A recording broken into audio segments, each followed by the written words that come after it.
This is technology failing us once more. Count to 5.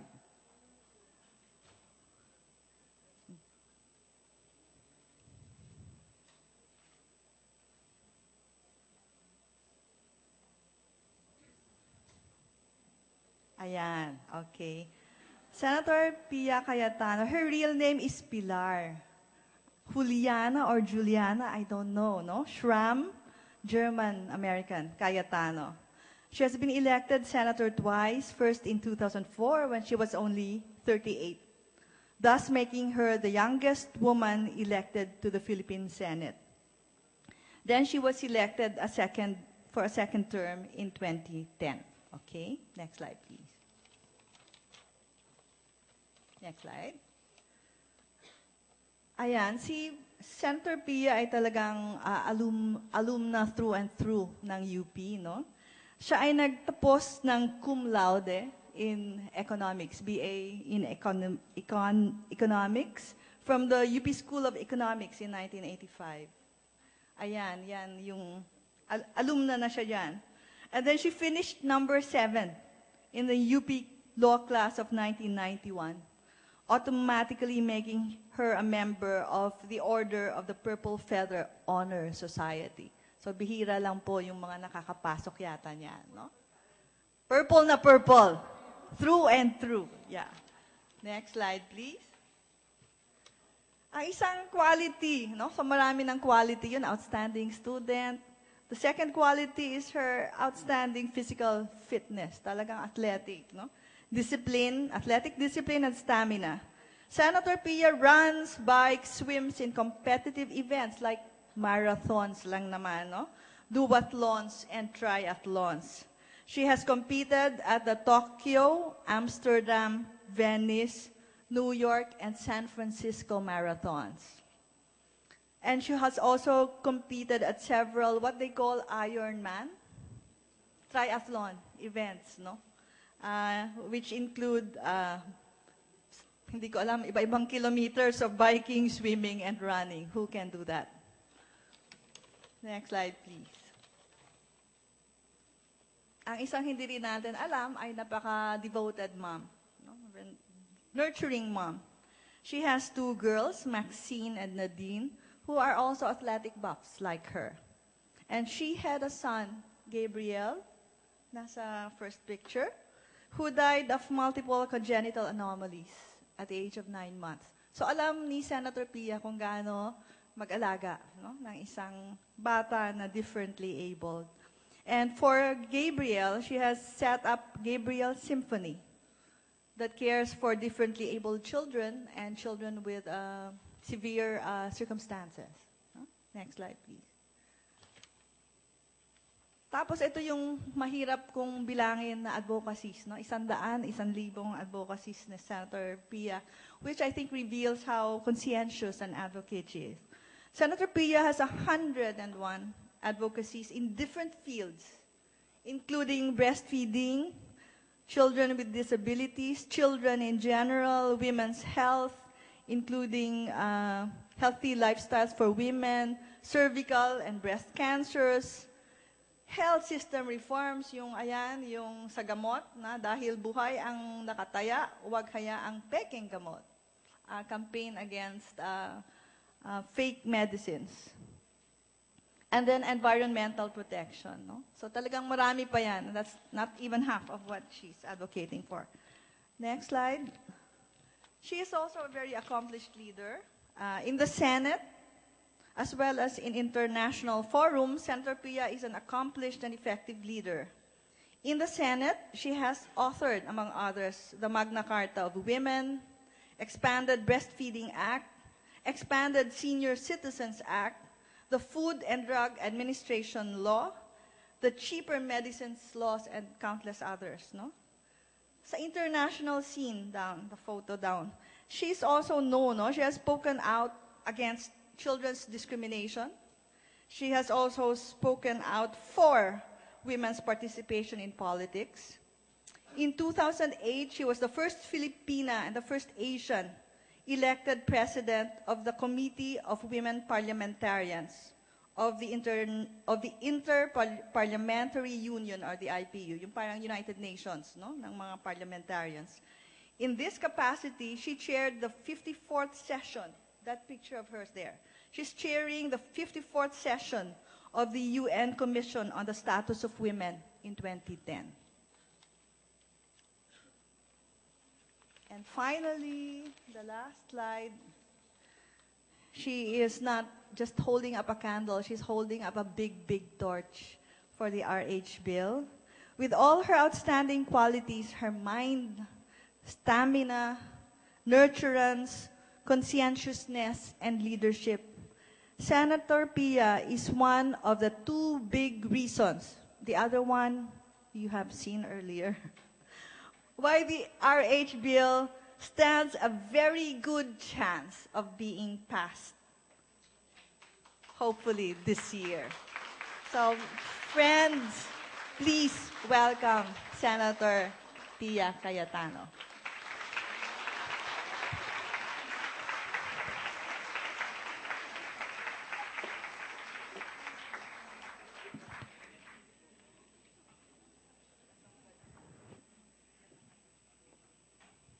Good morning, everyone. It's very emotional for me to be here today. I think the last time I was on this stage was for our freshman presentation in Malcolm Madness. So those are very different memories from what I'm supposed to do today. Anyway, I am delighted to have the opportunity to speak to you about reproductive health, specifically on adolescent reproductive health. And I will let Senator Miriam take the cudgels on going through the very legal explanations on the human rights aspect of reproductive health.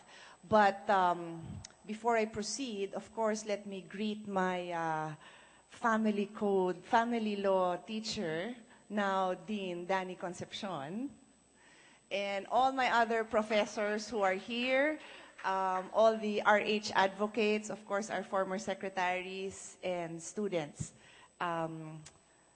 Thank you for taking the time out of your busy day to be with us today and learn more about reproductive health. More importantly, I hope you brought along friends who are not yet passionate supporters of reproductive health, because what we really need are people who will understand this bill and be able to explain this to others. So let me proceed. I just simply like to start with the premise of the reproductive health being a guaranteed right. As I said, Senator Miriam will go through that, but it is important to note that reproductive health is a right guaranteed not just by not just under our Constitution, although our Constitution does not specifically speak of reproductive rights of adolescents, because God forbid that they talk about these things in the constitutional conventions or even on the Senate floor. Medyo allergic ko ang mga tao kung ganyan ka-specific ang details. But I think this crowd is mature enough for me to use these words. Is that something I can assume? Yes. That I am talking to a mature crowd who will allow me to use the words as adolescent reproductive and sexual health? Can I say that? Because when I talk about this in the Senate, my staff wink at me and say, baka hindi matake yan ng ibang mga kasama namin doon. So I hope I don't have to look at my staff for them to give me signals to tone down my language. And to think hindi naman ho ako gumagamit ng bad words, no? So anyway, the International Conference on Population and Development have a program of actions wherein, and I won't go into the fine detail, but they basically recognize that the adolescent sexual and reproductive health issues include unwanted pregnancies, include the transmission of diseases, and require that we address these issues by programs that provide them with education and awareness. And I'll go through that in a little more detail. I just want to recognize that these conventions and international statements do exist. There is, of course, the United Nations Conventions on the Right of the Child, wherein specifically adolescents are entitled to rights under the convention, and these specifically include the right to the highest attainable standards of health, including the right to reproductive health, the right to impart and receive information, and the right to education, including complete and correct information about sexual and reproductive health. And then we also have various other conferences, the International Conference on Population and Development, the UN Conference in Cairo, and these are programs and conferences that we make reference to when we try to explain the significance of the bill. Now, the difficulty with making references to these international conferences is that it then brings about the big fear that we are now being dictated upon by foreigners on our reproductive health policy. So let me ask you, are we prepared, are we mature enough, are we intelligent enough to have our own reproductive health policies? Do we need to be dictated upon? I don't think so, but we make reference to this because the fact is we have signed and we are committed to these international conferences. So it is a fact, but the challenge still remains if we have the ability to pass these laws. So we do have our constitution, which basically guarantees the right to health. And as I said, it's very general. But from here, we have put in specific provisions. Well, anyway, I won't go through it. Many of you are law students, and you can easily access these constitutional provisions on the right to health and the need to provide services, and including free services for those who can't afford. Now, what happens is we go straight to the Senate bill. In our Senate bill, well, obviously it is our reproductive health bill, but we have specific measures wherein we talk about sex education for the youth. Now, that topic has not been debated on in the Senate, and that I do know is a sensitive issue for some of my colleagues. And some of them there have been a lot of opinions raised on why this should be included and why it should not. But before I go very specifically to that, I just need to, I want to take advantage and share with you a few salient points of the bill, since I am fortunate enough to have an intelligent crowd with me this morning. Sorry for the overemphasis. It's my frustration. Anyway, I always like to start with what the bill is not about, so if you can just return that slide. This is how I started my sponsorship speech in the Senate. And number one, I had to assure everyone that this bill is not about legalizing abortion. On the contrary, it protects the mother and the child. And in fact, during the debates, no less than the Senate President, who has clearly expressed his opposition to the bill, said that we have been very successful, and I congratulate my colleague. We have been very successful because the way, he says that the way we have framed the bill specifically with the provisions that contraceptives will be provided, there will no longer be a need for abortion because we will be successful in making contraceptives legally and safe contraceptives available. So I said, wow, that's wonderful, because if the main oppositor of the bill can recognize that fact, then we have achieved our goal, because that is what we want, for legally safe contraceptives to take the place of abortion, is it not? Because there are about the estimate is 500,000 abortions every year. So that is what we're trying to do. We do not want abortions. There is a lot of abortions happening, and we are not legalizing it. We are providing women with the alternatives. It is also not a bill that imposes one family planning method on any single family. So contrary, to differentiate this from a population program, which again is the fear of many oppositors of the RH bill, what this bill does, it provides women and families with information so that they can make their own plan. They can decide on their population of their family. It is not state imposed, so there is a big, big difference. Now, if the ultimate result is that every family will have one or two or three less children, well then it would have a macro effect of lowering the population of the Philippines. But then it is done on a family level. And there's a huge difference between a state-imposed population program and a family, well-thought-out plan as to how many children one should have. And I always like to say it will not solve all problems because they always throw it back at us. Well, why don't you focus on dengue? Well, why don't you focus on TB? Well, why don't you focus on the economy? Well, we have different Senate committees who do all that. And in the Senate Committee on Health, I do look into all the other health issues. So this is not going to solve all the problems, but it will probably solve some. And this brings me back to our youth and adolescent. This will not teach a 9-year-old how to use a condom. That is the debate that they keep bringing up, and the fear is that it will promote promiscuity among the youth. So what we aim to do is save the lives of mothers, provide Filipinos with information on their reproductive health, and provide Filipinos with access to healthcare facilities and skilled health professionals. So this is the first forum where I will actually dissect this provision and explain that when we say provide Filipinos with information, the objective really is to provide all Filipinos. But can I say in the bill that this includes adolescents and youth? No, I cannot say that because people are not many people, particularly those who I work with, are not ready to hear that adolescents need to receive information about their reproductive health. What is reproductive health? Let me go into the meat of this issue.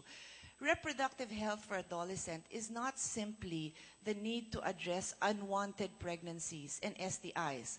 The mature crowd can understand that, yes, that is an issue. Is it not? Do I need to prove to you that there are teen pregnancies? Do I need to show you how many 15-year-olds are now mothers? How many 16 and 17-year-olds in this country are carrying their second baby? How many of them are unwed mothers? How many of them are trafficked victims? I won't give you the statistics because I don't memorize them because they are even too gory for me to know. I know it's there and I can give you the statistics at the appropriate time for those who want, but they exist. And we are blind and we are stupid and we are ignorant if we refuse to acknowledge these facts, or if we choose to acknowledge them but refuse to do anything about them. So these teenagers have reproductive and sexual health issues. Many of them are raped by their own families, by their own fathers. We live in a country where 10% of our population are OFWs. So many homes are motherless. And many, and again, because of the lack of statistics, I cannot tell you the exact number, but there are a huge number of young girls right now who are not only the ates of the families, but they are now substitute spouses of their absentee mothers. And this goes on in many homes where there is no mother. So there are reproductive health issues because, number one, what is her issue? What is the issue of a young girl who is raped by her father? Is it, wag akong mabuntis? Or is it, bakit ako nire-rape ng tatay ko? What is the more important issue? Or is it, baka mabigyan ako ng STI ng tatay ko kasi may girlfriend din siya? Which is the issue? They're all issues, aren't they? But none of these issues can openly discussed. They cannot be in this society. When the Department of Education came up with a program, and I laud them for their bravery in doing so, they came up with an adolescent and youth program. It was shut down because of the pressures of certain groups. Are any of those groups here today? Those are the realities, my friends, my students, my teachers. What do we do with this? Will we continue to close our eyes to these prevailing issues? Do Senator Miriam and I tiptoe around this issue para lang mapasa yung batas na to? And let's pretend that 18-year-olds and below do not have reproductive and health issues. Because if we take it up, then they will try to block the bill further or talagang hindi papasa ang bill. What is our choice? What do we do? So do I just continue to have generic provisions there and hope to God that this administration will take notice of this issue and do something about it? Because that is, in fact, my intention. The provisions are clear enough. It gives them enough mandate to take action. So let me move along. Well, these are statistics, and like I said, I will not give you all the statistics, but basically the figure that I do remember is that 23% of our youth, and that is described as 15 to 27, are sexually active.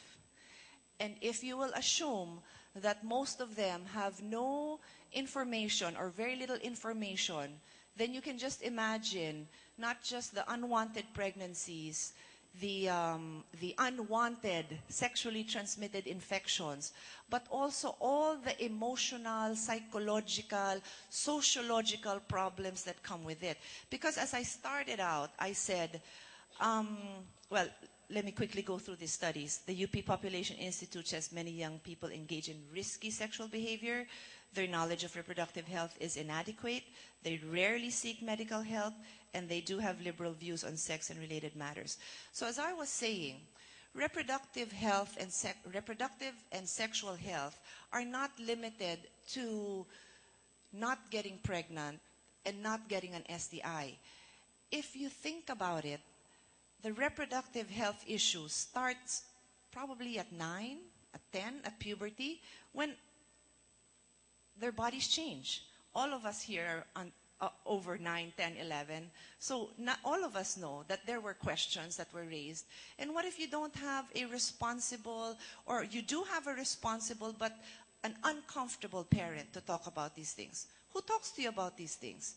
You've heard these stories where kids, and this is on the extreme side, but want to commit suicide because suddenly they're bleeding and they think they're going to die, or something about their private part is changing, and they were told that is a monstrosity. So this is information. And during the Senate, my sponsorship, I said, what do we tell a child when their mother's stomach starts to grow? I definitely heard people when I was a young kid telling me, nakalunod ng basketball ang tita mo, or may lobo sa loob niyan.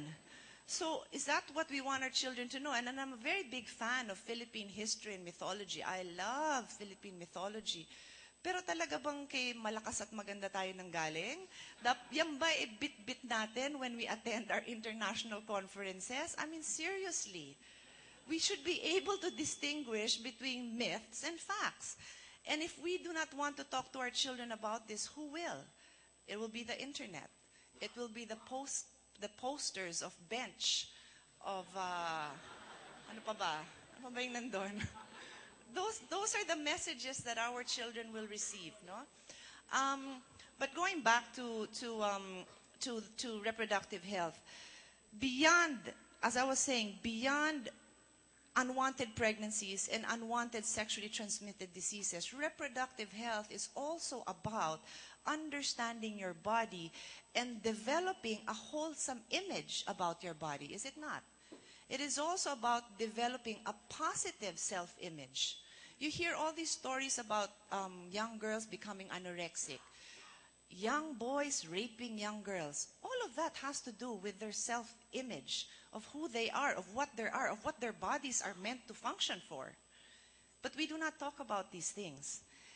And last but not the least, reproductive health is very directly related to the ability of forming wholesome and healthy, lasting personal relationships. I mean, at some point, God forbid, we will have sex, right? I mean, Senator Miriam is my idol because she's the only one who can talk about sex on the Senate floor. And I said,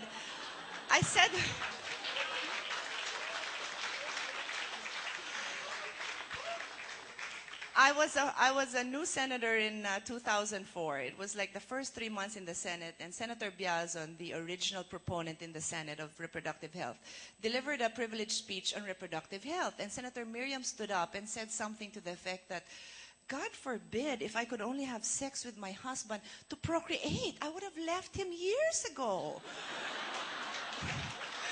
And I was dumbstruck. I said, that's my woman. I want to be able to say that one day. So now at least I was able to say it in the Malcolm Theater.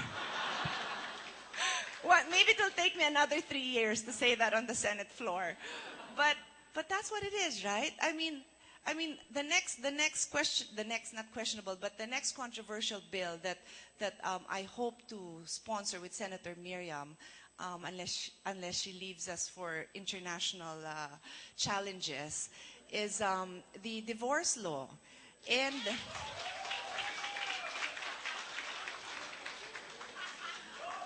there will be many more interesting stories to tell then. So I'm just warming up, to get used to talking about these things.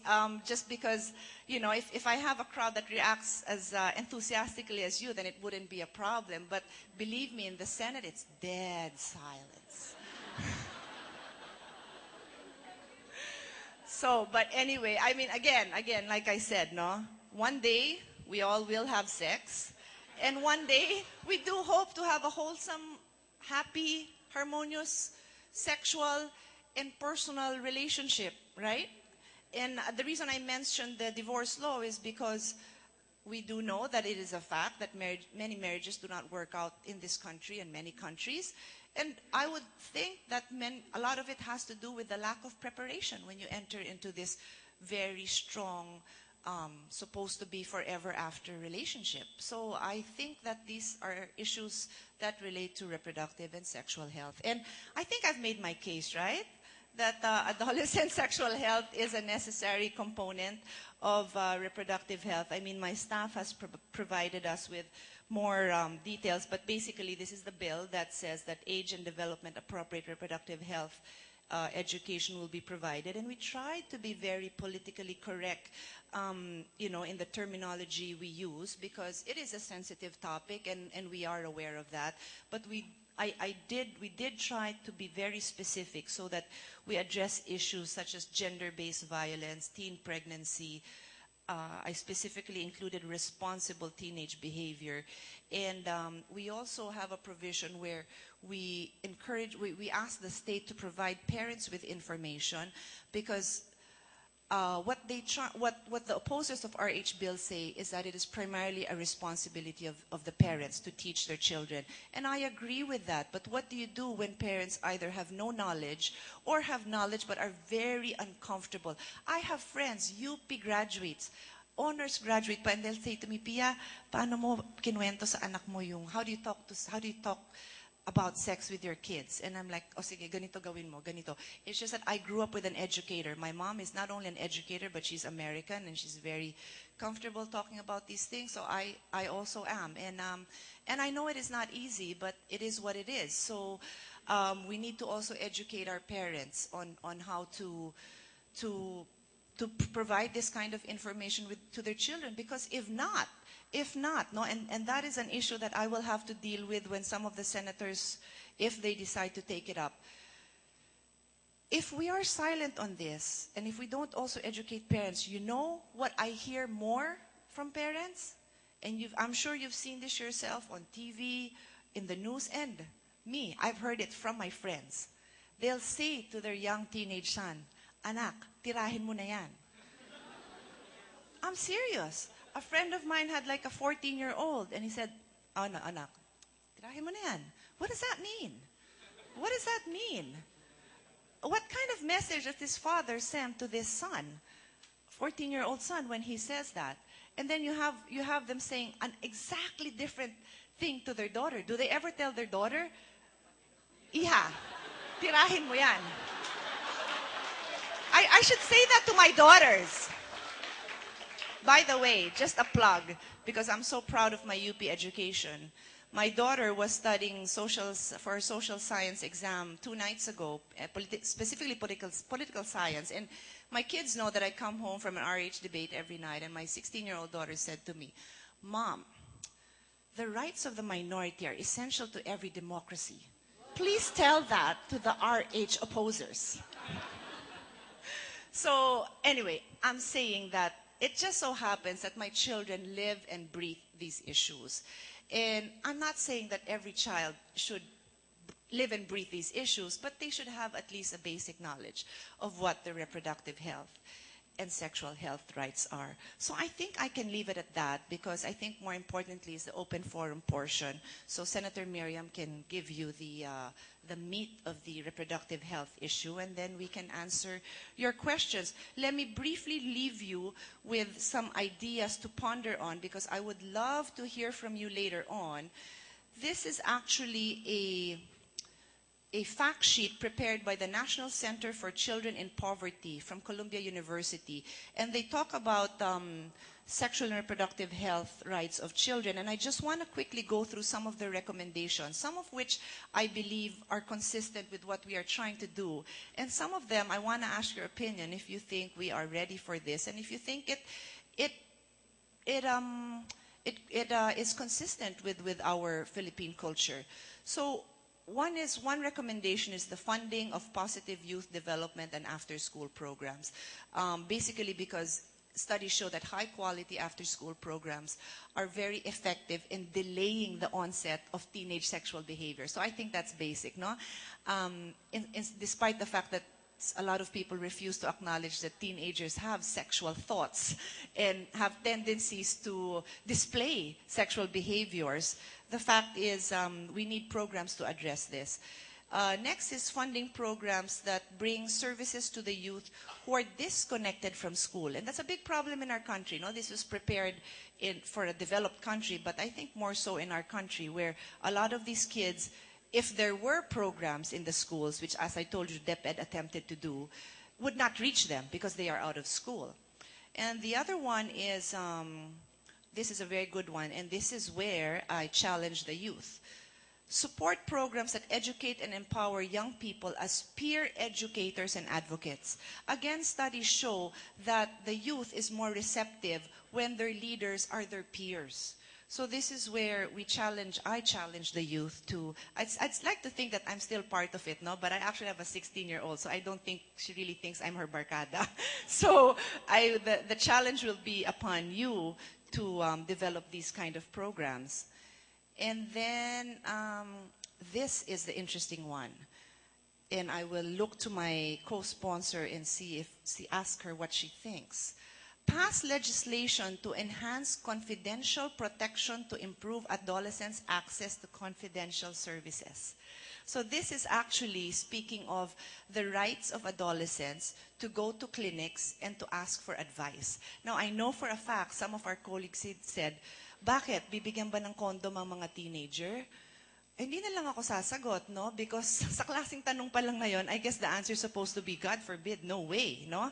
Because the objective here is to provide them with access to information and services. Now, I go on to the next recommendation, which is directly related to the previous one. Make contraceptives widely available in venues frequented by adolescents, including schools. Now, we all know, intelligent people know, that the objective of this measure is to ensure that if, and that is, I think, the operative word, if they decide to engage in sexual behavior, then they can be safe. Now, does making it available make them promiscuous? Do I walk by a condom when I was 16 or 18 and I did go to the United States and see a condom machine? Did I walk by and suddenly say, hi, I think I will have sex. There's a condom machine beside me. Did I? I did not. Just to let you know, I was an adult when I had sex. So that's it. No? And I admit, these are controversial and now is not the time for us to debate this. But these are issues that we should be mature enough to discuss.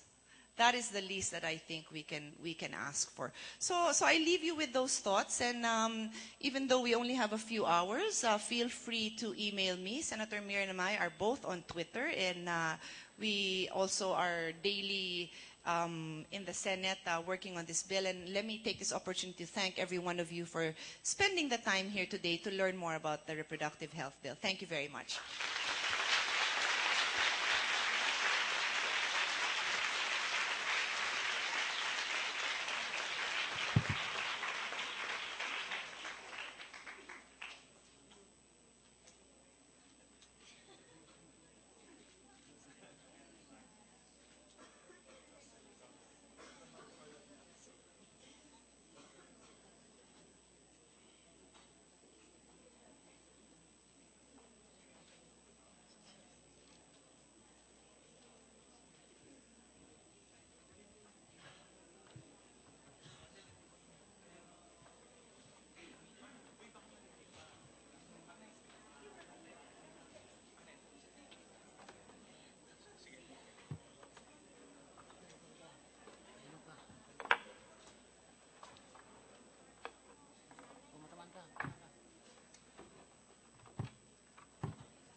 To introduce our next guest speaker, may I call on the Director of the UP Institute of Human Rights, Professor Elizabeth Aguiling Pangalangan.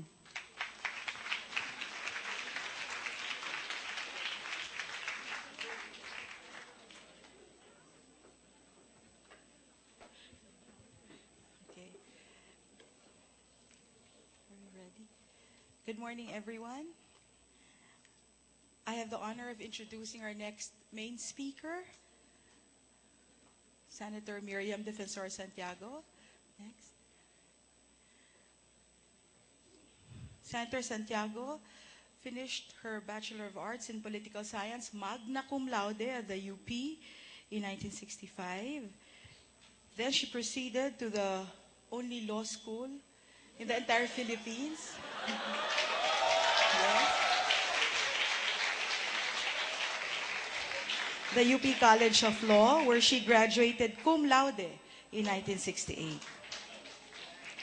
She obtained her Master of Laws and her Doctor of the Science of Law degrees at the University of Michigan, where she was a Barber Scholar and a DeWitt Fellow. After which, the Senator received several doctoral degrees honoris causa, the Doctor of Laws honoris causa from Central Escolar University, the Doctor of Laws honoris causa from Xavier University, Ateneo de Cagayan de Oro, Doctor of Humane Letters honoris causa, University of San Agustin. Likewise, the Senator received a Master of Arts in Religious Studies, Mary Hill School of Theology. I should go slow to enable you to feast upon the pictures. Huh? There she is.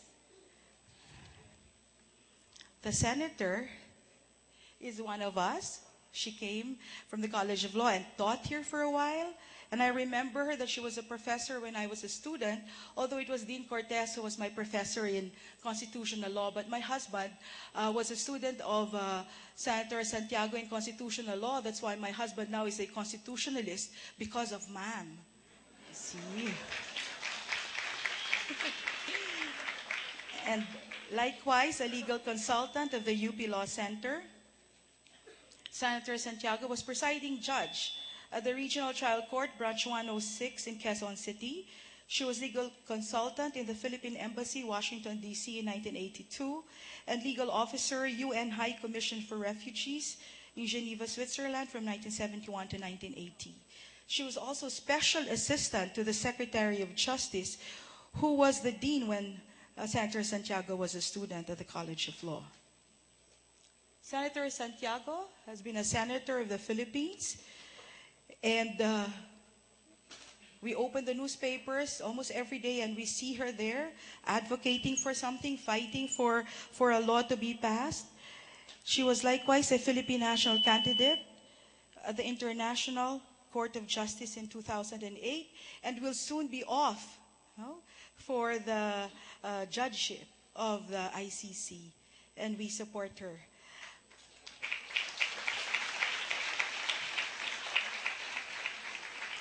Senator Santiago was Secretary for Agrarian Reform in 1989, Commissioner of Immigration and Deportation in 1988, President and founder of the People's Reform Party from 1991 to the present, and Chair and founder of the Movement for Responsible Public Service from 1999 to the present. Senator Santiago has also received the Order of Civil Merit from the Kingdom of Spain in 2008, Centennial Award for Politics and Legislation from the National Centennial Commission in 1998, Magsaysay Award for Government Service in 1988, and both the TOYM and Towns Award for Law in 1985 and 1986, respectively. Senator Santiago is a woman of substance, and to say that she's accomplished is an understatement. It is said, though, that a picture paints 1,000 words, and so I leave with you one picture, and I offer and dedicate this to all anti-RH people.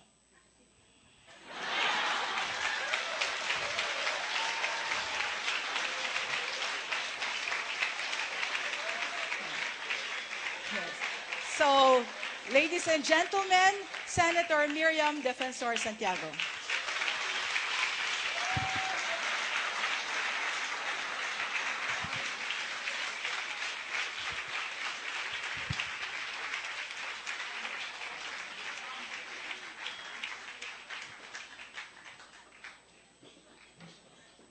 akin na yan. Gitna. Okay.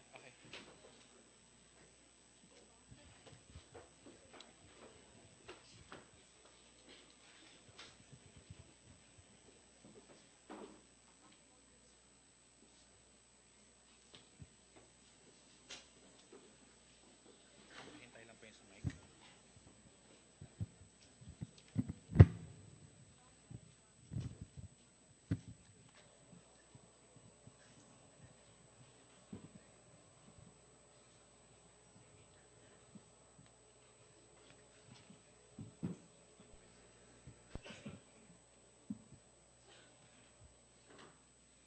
Thank you very, very much for the pleasure of your collegiate company.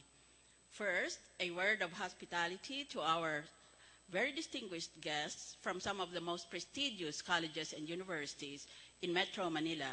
Welcome to UP campus. Second, a word of gratitude for my friends and colleagues here for inviting me to come back to my own alma mater. You know how much I love the University of the Philippines, where the students are the best, the brightest, the bravest,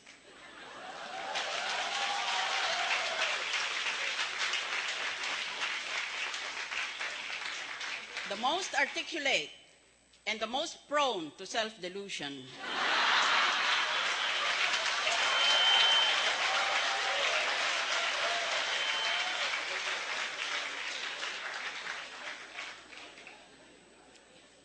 President Aquino has nominated me for the position of Judge of the International Criminal Court. I would be in a position to make history and to bring honor to our country. But today, I started to think twice about this new career opportunity because I got a message from my friends on Twitter and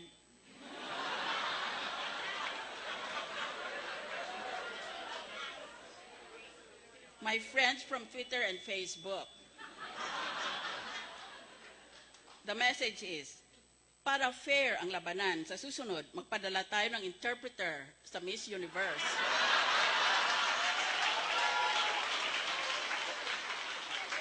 Ipadala natin si Senator Miriam Defensor Santiago.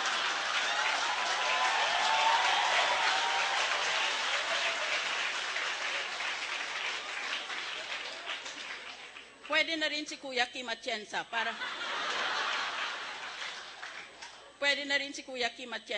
may konting trivia.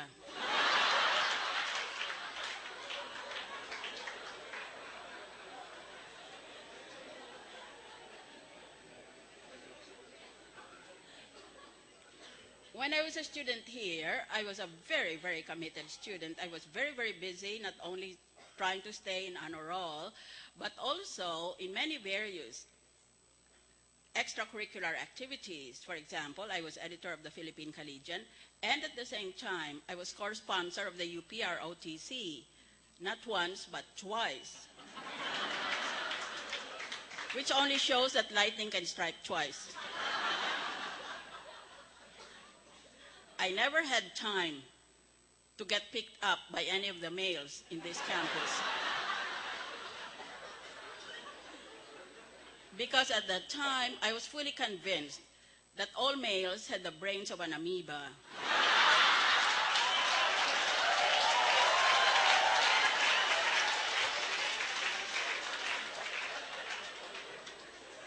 I have brought with me today someone very close to me, and actually, you'd be surprised, someone very shy. So I told her, you must meet the students of Metro Manila, and you'll see how impressive they are.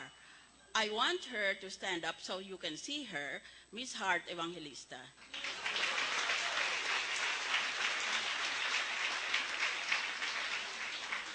She's a twice awarded Best Actress in Philippine films, but she has no self-confidence, I discover. If you want to teach her self-confidence, can you please first get in touch with me so that I can verify if your intentions are honorable? Actually, she's available on Facebook. She told me yesterday, one time she got lost in Hong Kong, and a man was following her from floor to floor on a department store. she got very frightened and had an almost traumatic experience and burst into tears. That is the kind of feminine personality Heart has. So I told her, no, why should you get frightened? You should have turned around and confronted your fears. You should have stood up very straight in front of that Chinaman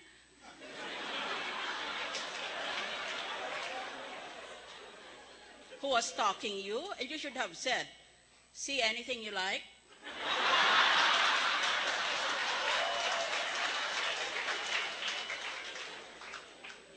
If you like anything, it's $50. But for $50 more, your wife can watch. I think if you keep coming with me, Heart, you will get educated very soon. Anyway, I was a very, very committed student. I always woke up at 5 o'clock and then went to church. And then I devoted myself to study the entire day and the entire night, which was the opposite of what my dorm mates used to do.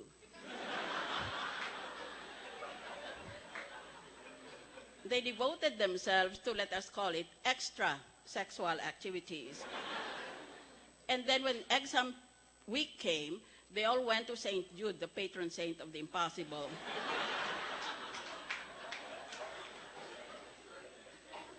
I never got picked up by anybody here in the Philippines or abroad. But now I know that there are certain pick-up lines that would prove irresistible to young people of this generation. For example, why don't you try the following?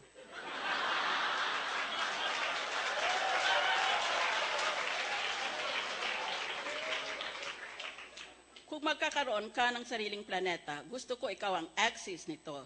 Para sa iyo lang iikot ang mundo ko.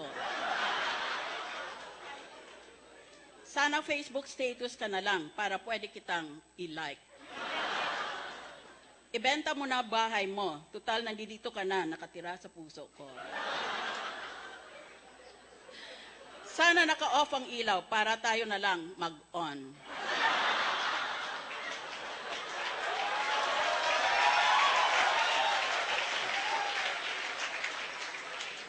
Never mind the lecture. I've been lecturer here for 10 years. And I don't see that I ever improved anybody's IQ. Noodles ka ba? Kasi lucky me. Ang bahay ko ay parang siso. Pag wala ka, down ako. Para kang hold-upper. Lahat ibibigay ko sa iyo. Huwag mo lang akong saktan.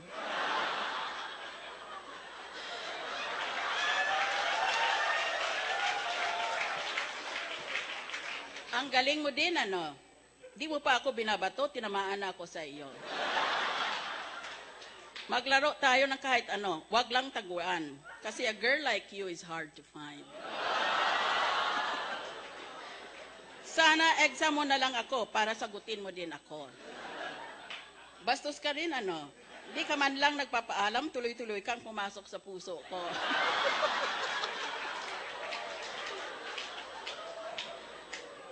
Google ka ba? Lahat kasi nang hinahanap ko, sa iyo ko natagpuan eh. Hindi ko alam ang katapusan ng universe, pero alam ko ang simula, you and I. Nakalimutan ko ang pangalan mo eh. Pwede bang tawagin na lang kitang akin? So dumb.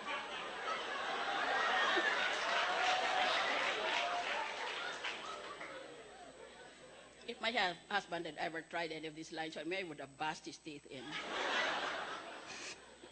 Nakanunok ka ba ng quitis? Kasi pag ngumiti ka, may spark.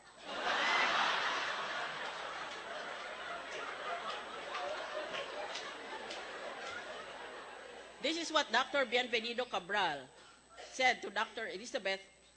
Esperanza Cabral when they were both students in the UP College of Medicine. Sana ikaw ang cardiologist ko para ikaw ang mag-aalaga sa puso ko. Sana scientist ako para ikaw naman ang lab ko. Tindera ka ba ng Yossi? Kasi you give me hope.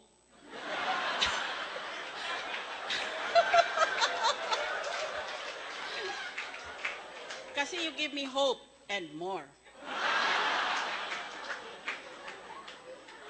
Para kang cactus, kasi handa akong masaktan, mayakap ka lang.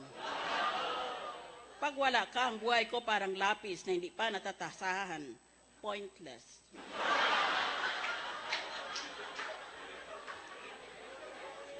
Alright, let's go to question and answer. Tanong, paano mo sasabihin sa isang babae na mataba siya, na hindi siya mababastos? Sagot, excuse me, miss, Mang Tomas ba ang lotion mo?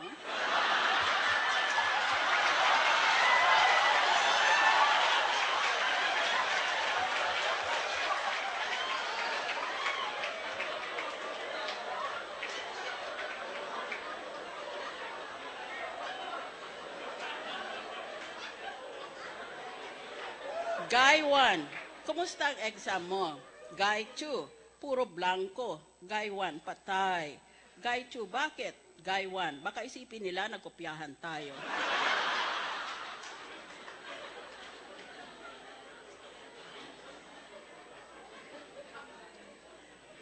I never thought I would enter politics when I was studying so hard here in UP to prepare for my professional future.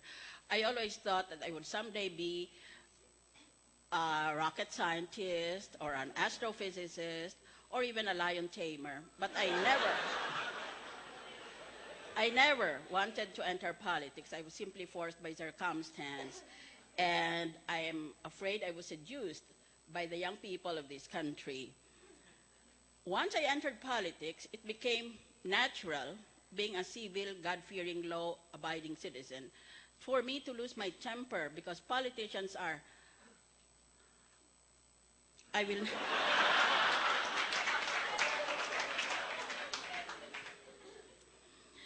So, kailangan kong minsan sa politika para lang mabuhay ka, to survive, if not to prevail, kailangan magmataray ka. Kaya lang, iba naman klaseng taray ito.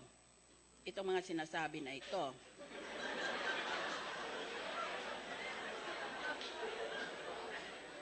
Hindi ko sinasabing maganda ako. Ang sinasabi ko lang, pangit ka.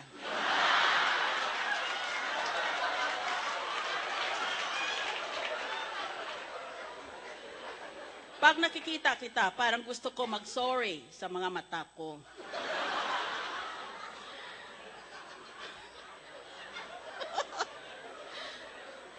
Wife, ibili mo akong bagong bra.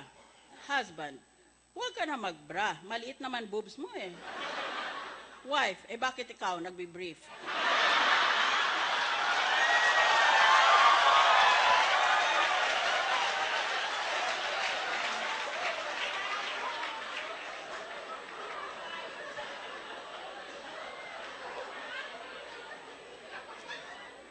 Heart Evangelista is so beautiful. People often tell her how beautiful she is. And she always says she feels extremely mortified when she hears it. So I told her, don't do that. Why should you be so shy? And why should you be embarrassed? And I told her, when someone told me, ang ganda mo, I answered, sana ikaw rin.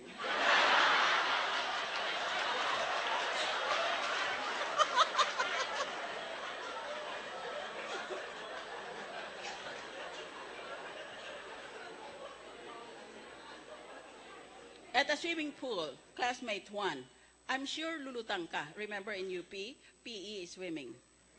Classmate 2, bakit? Dahil payat ako? Classmate 1, hindi, dahil plastic ka.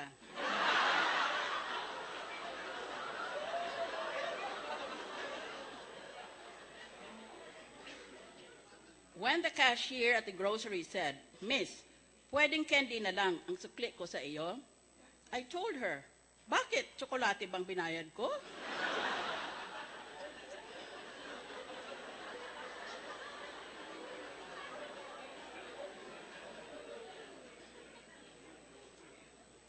When the husband says, when I'm gone, you'll never find another man like me.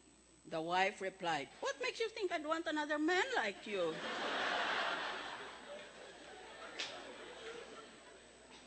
This is what I learned in my 8 years in UP campus.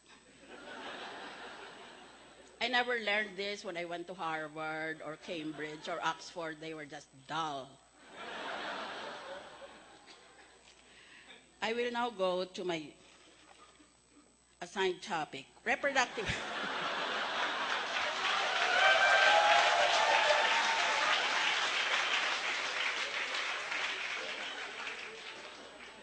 Reproductive rights as part of human rights. Our topic is the nature of reproductive rights as part of the greater sum of human rights. In legal terms, human rights form the totality of the freedoms, immunities, and benefits that, according to modern values, especially at an international level, all human beings should be able to claim as a matter of right in the society in which they live. In international law, the basic document is the non-binding. Binding means you can go to court and sue the person. In international law, the basic document is the non-binding but authoritative Universal Declaration of Human Rights. But it is accompanied by two binding documents, meaning to say, if one state does not observe these rights, another state can sue it in an international tribunal. By the way, the only reason I'm interested in a post in the International Criminal Court is that I shall finally meet Muammar Gaddafi.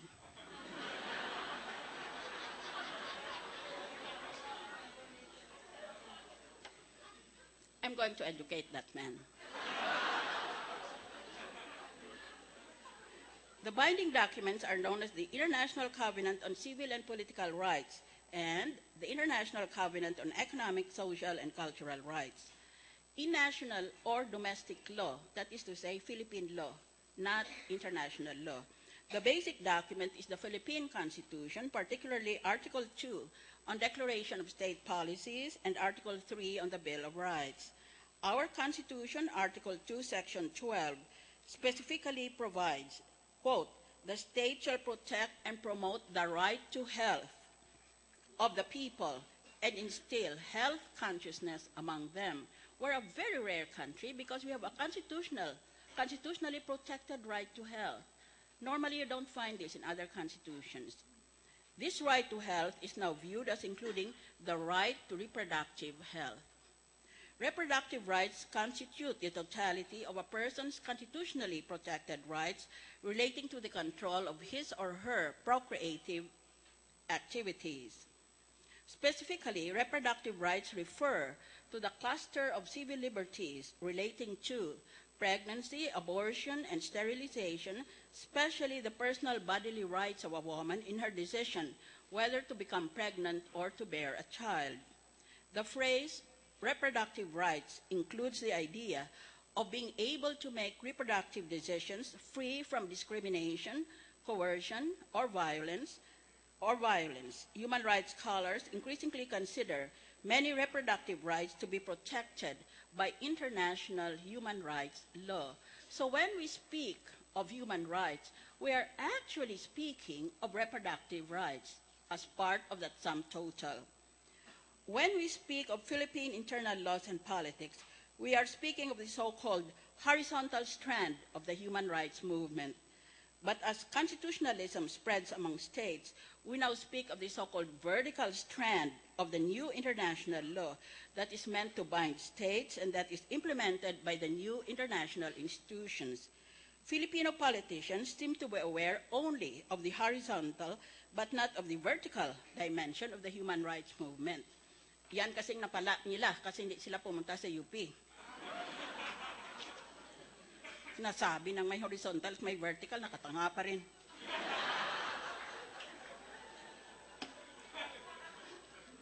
But the truly novel developments of the last half-century have involved primarily the vertical dimension. Thus, contrary to the misimpression of many of our politicians, the national debate on reproductive health is not only limited to the Constitution, but necessarily includes Philippine obligations under the legally binding obligations of the International Covenant on Economic, Social, and Cultural Rights, as well as other treaties to which the Philippines is a state party. Sinabihan na sila, we are not an archipelago universe. We're only part of a bigger planet. And among these planets are various states, and we enter into treaties with each other, or contracts, or agreements, or whatever else you might call them, covenants, declarations, proclamations, etc. But in effect, it is just like a contract between people. You have to abide by what you said in the contract.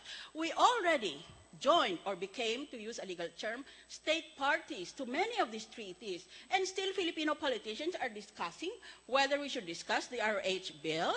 We are already committed to pass an RH law by what we did many years before. These people are living in a time warp.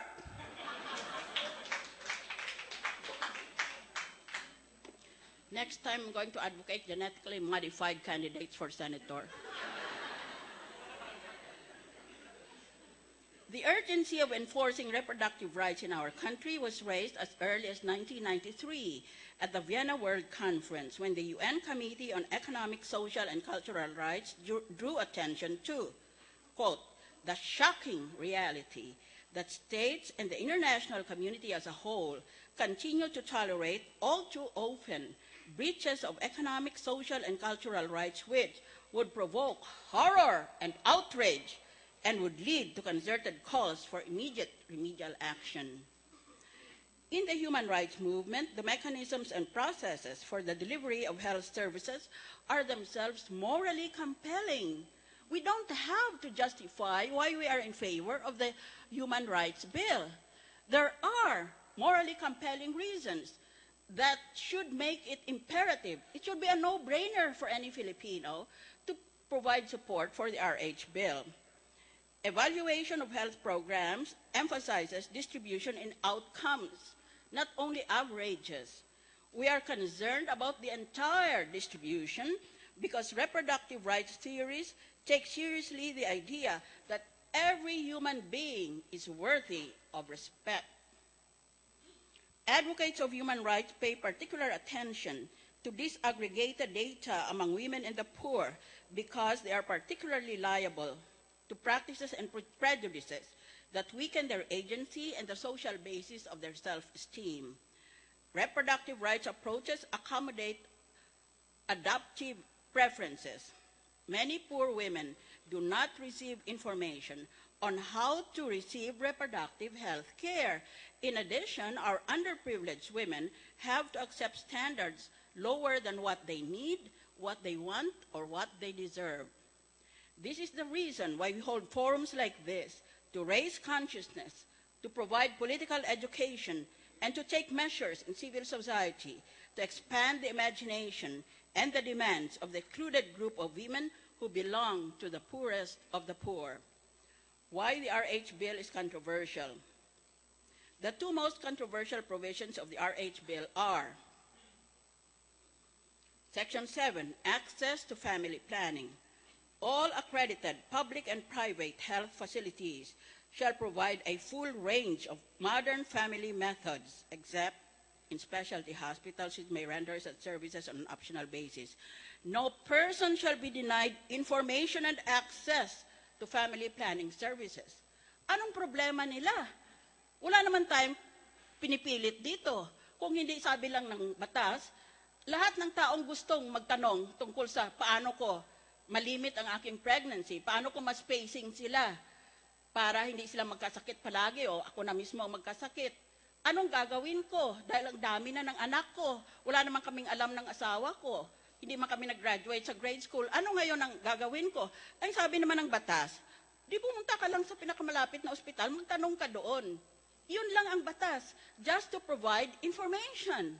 I have never seen a nation where a definite minority insists on keeping their Filipino constituency ignorant. What is this country?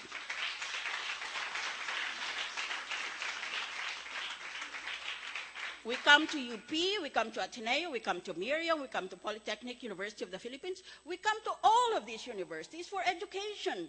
And yet here are a small group of people who want to prevent our Filipino countrymen from accessing education. Education should never be resisted. It should be pursued almost at any cost. Eh bakit itong mga ito? Anong problema nila? I believe I do not have a problem. They have a problem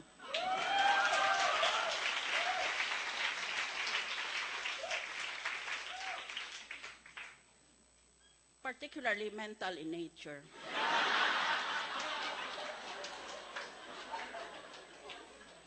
Family planning supplies as essential medicines.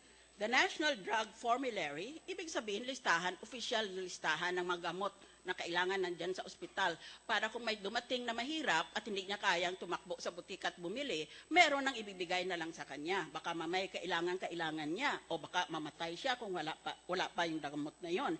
Kaya meron tayong National Drug Formulary.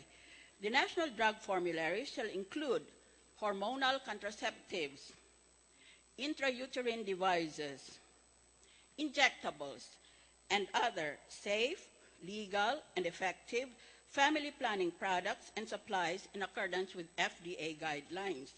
These products and supplies shall also be included in the regular purchase of essential medicines and supplies of all national and local hospitals, provincial, city, and municipal health offices, including rural health units. Ang ibig lang sabihin, ang ospital talagang namimili iyan ng mga gamot na kailangan insigida maibigay sa nangangailangan dahil sa tindi ng sakit nila. Kung mahirap yung tao at hindi kayang bumili ng gamot, meron nang dyan sa ospital, sa stock niya, na pwede mong ibigay na lang ng libre para lang masalba mo ang kalusugan ng taong iyon.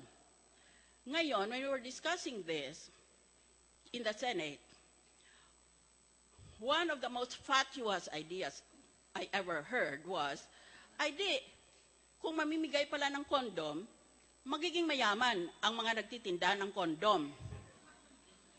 Eh bakit? Ang pork barrel, namimigay din sa budget. Eh kung may pork barrel, di nagiging mayaman ang mga politiko. Aber.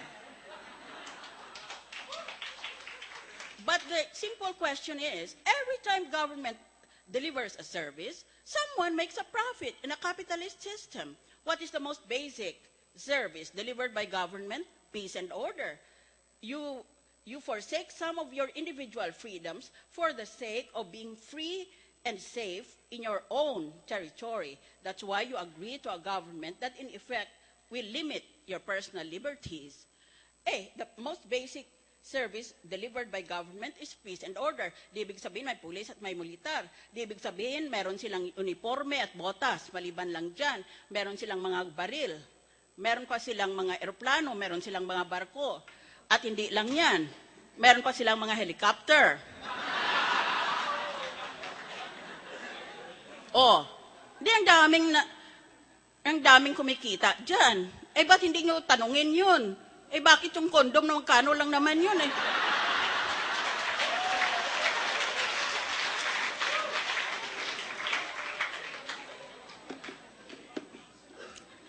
In brief, the RH bill merely wants to empower a woman from the poorest economic class to march to the nearest facility operated by the Department of Health or the local government unit to demand information on a family planning product or supply of her choice.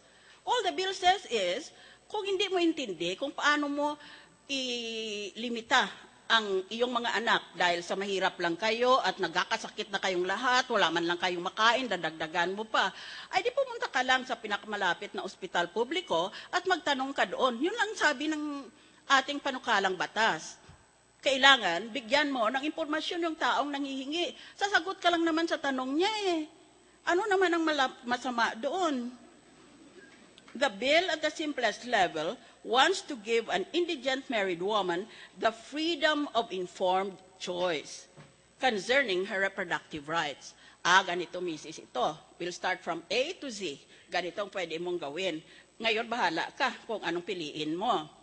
Yun lang naman yun. Wala namang pilitan We will include all possible family planning methods and procedures. Kaya siya ngayon ang mamimili. What is so bad about this? This is information. It's like torturing Copernicus because he said, contrary to what the Catholic Church said, the Catholic Church said, the entire universe revolves around planet Earth.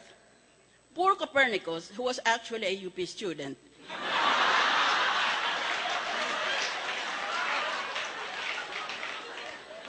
worked hard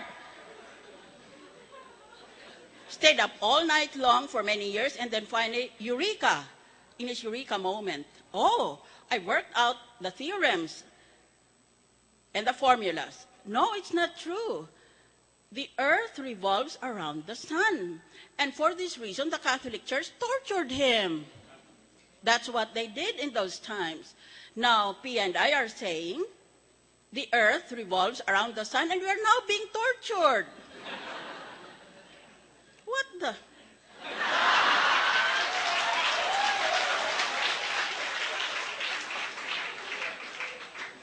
If the bill is highly controversial, it is not because it is dangerous to humans or to the planet. It is not subversive of the political order. It is not a fascist diktat of a totalitarian power structure. The reason this bill is so emotionally charged is because of the fervent opposition of some in the Catholic Church in the Philippines and those who wish to be perceived as its champions with a moist eye on the 2013 elections.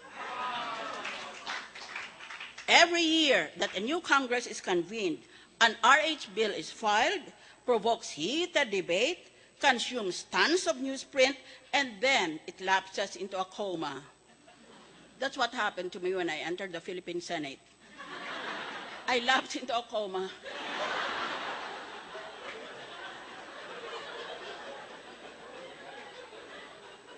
There it remains until it is resurrected at the next Congress, only to go through the same rigmarole of passion, flailing arms, doomsday scenarios, threats of Armageddon, and an implicit competition among its champions for canonization as defenders of the faith. And yet the rest of the Catholic world is unimpressed by the implicit threat that if the Congress passes the RH bill, an asteroid will dive straight into planet Earth and obliterate the entire human race, particularly those who are pro-RH. In fact, the very opposite has happened. The majority of Catholic countries have passed reproductive health laws, led by Italy, where the Vatican is located. They have an RH law there. The other Catholic but pro-RH countries are Spain, Portugal, Paraguay, Mexico, Guatemala, Ecuador, Colombia, and Argentina. Of 48 Catholic countries profiled by the UN Population Fund, only 6 countries did not have an RH law. The Philippines is among these 6 stragglers. Apart from the Catholic Church, all other major religions in our country support RH, namely Iglesia ni Cristo, represented here by the New Era University contingent. Will you please stand up so that we can acknowledge you?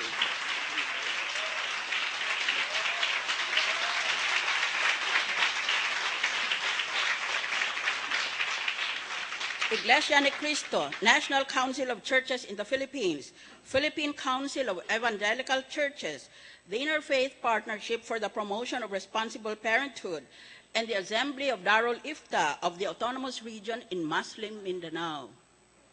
It is inaccurate to employ the term, quote, Catholic Church, unquote, in describing the anti-RH group. The more accurate term is, quote, Catholic Bishops' Conference of the Philippines. Because the CBCP is not the entirety of the Catholic Church. Under the more enlightened philosophy of Vatican II, the Church is not the Pope or the bishops or the priests. Oh, sino ngayon ang simbahan? Hindi naman pala sila eh. Nagpapanggap-panggapan lang sila.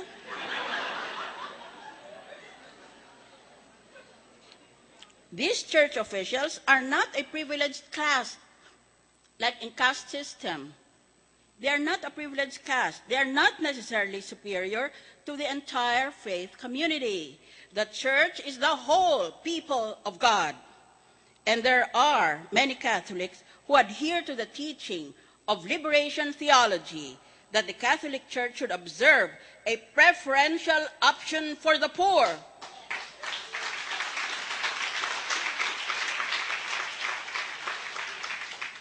According to liberation theology, before we seek salvation, we must seek liberation for the poor from poverty, disease, and untimely death. That's why liberation theology is so popular among young people, because they can see so clearly what is wrong and what skews our society today. The Filipino people, regardless of religion, have already voted in favor of RH. According to the survey conducted just this June 2011 by social weather stations, 73% want information on legal methods available from the government, while 82% say family planning is a personal choice. This is the will of the Filipino people. It is the democratic expression of what the public wants from government. The anti-RH groups are mute on this ineluctable fact. Eh kung rule of the majority have spoken. Ano pa ang pinagsasabi nila sa Senado? Eh, hindi sila makasagot sa mga asawa na sa mga bahay nila, kaya sagot sila ng sagot sa Senado.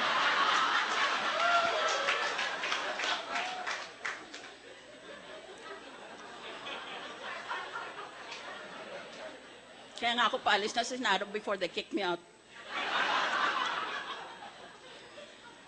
The inflexibility of the traditional Catholics is anchored on the encyclical entitled Humanae Vitae, issued in 1966 by Pope Paul VI. In paragraph 11, he wrote this notorious line, quote, "The Church teaches that each and every marriage must remain open to the transmission of life," period, unquote. So every time you have sex, you have to spring out of your bedroom and say, "Voila, eureka, here's another child." If you do it 3 times a day, you have to produce 3 children.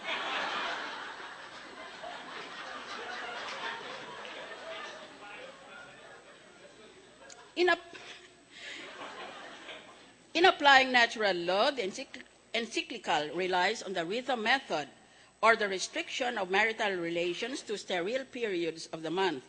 Thus, the basis of the encyclical is merely biological.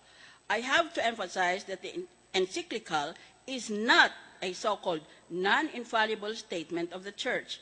In other words, this encyclical, Humanae Vitae, is fallible. Humanae Vitae caused a worldwide tempest. It created a backlash that eventually resulted in placing limits on Catholic teaching authority on moral issues. This backlash has taken the form of the doctrine of primacy of conscience.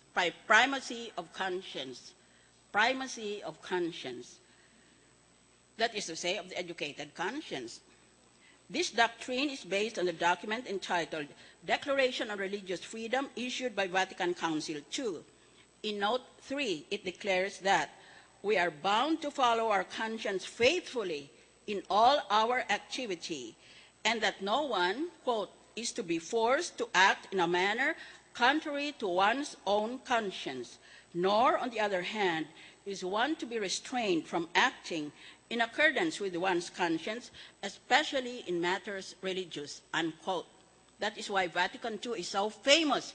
It opened the black doors of ignorance and prejudice of the Church to the fresh blowing winds of liberality and individual conscience.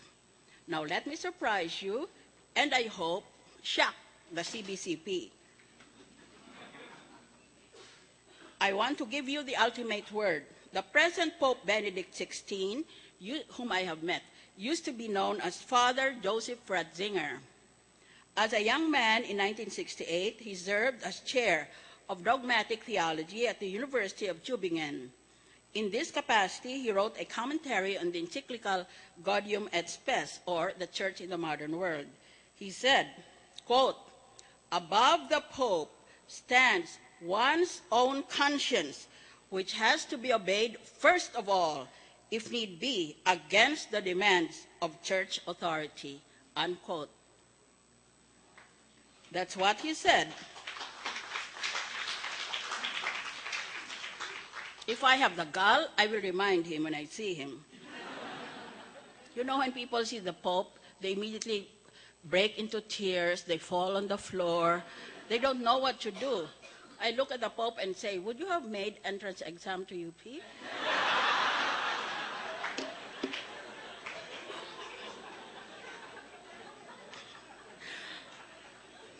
He He said, this is the present Pope, Benedict XVI. Above the Pope stands one's own conscience, which has to be obeyed first of all, if need be, against the demands of church authority. Thus, in effect, the Pope himself teaches that there is a basic right for RH advocates to observe the primacy of conscience. Why the RH bill is necessary?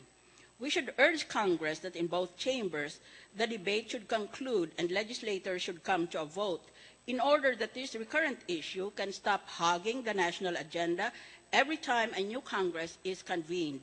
Let the Filipino know the principled stand of every legislature so that in the coming 2013 elections, the electorate in whom reposes the sovereign might of the state will know whom to reward and whom to punish. There is an urgent need for an RH bill because 11 mothers die every single day from childbirth and pregnancy-related complications. There was a big to-do about this statistic of 11 mothers dying every day in the Senate. I think they wanted something more accurate, like 11 and a half, 11 and 1/4.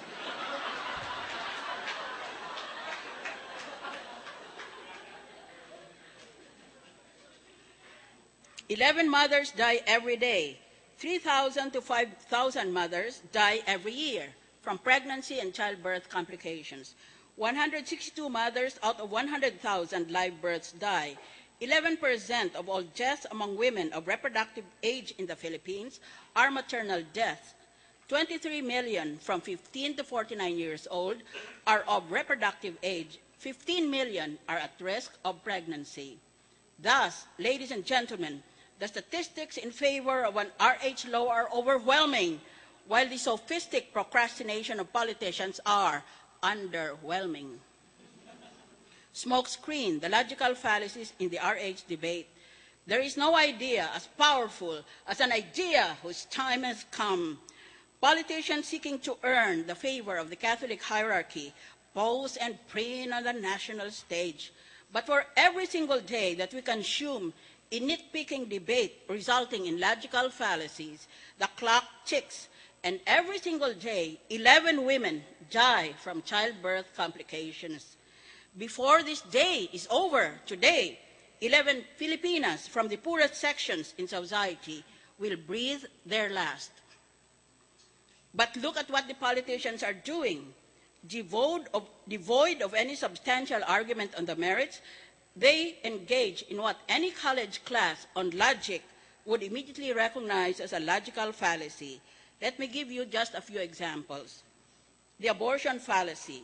Abortion is an artificially induced termination of pregnancy for the purpose of destroying an embryo or fetus.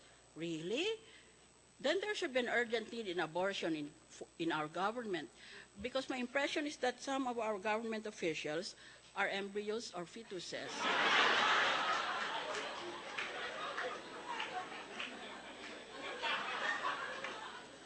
Conception is the prevention of pregnancy from being a consequence of sexual intercourse. Therefore, if there's no pregnancy, there can be no abortion. Is there anybody who disputes this proposition? I'm going to hit you. But anti-RH groups keep chanting the mantra of abortion or abortifacient. This is the fallacy of the red herring, because it uses irrelevant material to prevent a conclusion being reached in its absence. The fallacy of the beginning of life. Identification of the precise time when life begins is recklessly claimed by some people who can only be called delusional. Alam na alam nila kung kailan nagiging buhay ang isang egg plus sperm combination. Alam na alam nila. Wala silang ginagamit na high technology. Hindi man nila ginagamit utak nila. Ewan kung anong ginagamit nila. The truth is that there is no accepted authoritative finding accepted by the medical and scientific professions on when life begins, much less on when the soul begins. The Constitution, Article 2, Section 12 provides that the state, quote, shall equally protect the life of the mother and the life of the unborn from conception. Conception is the act of becoming pregnant or of creating a child in the womb. It could be defined as the process by which a set of human cells becomes human, with characteristics defined as human life. Conception, according to the scientists and the doctors, is not an exact scientific term. Kaya hindi natin talaga malalaman kailan nangyari ang sinasabing conception. The issue today in the RH debate is whether conception begins at fertilization or at implantation. Alam ba ninyo kung anong diferensya o ano? Fertilization is the process of penetration of the egg cell by the sperm cell. It's like a meeting of UP and Ateneo.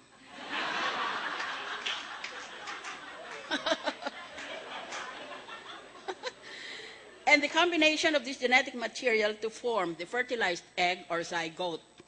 You see many of these zygotes walking around in Congress.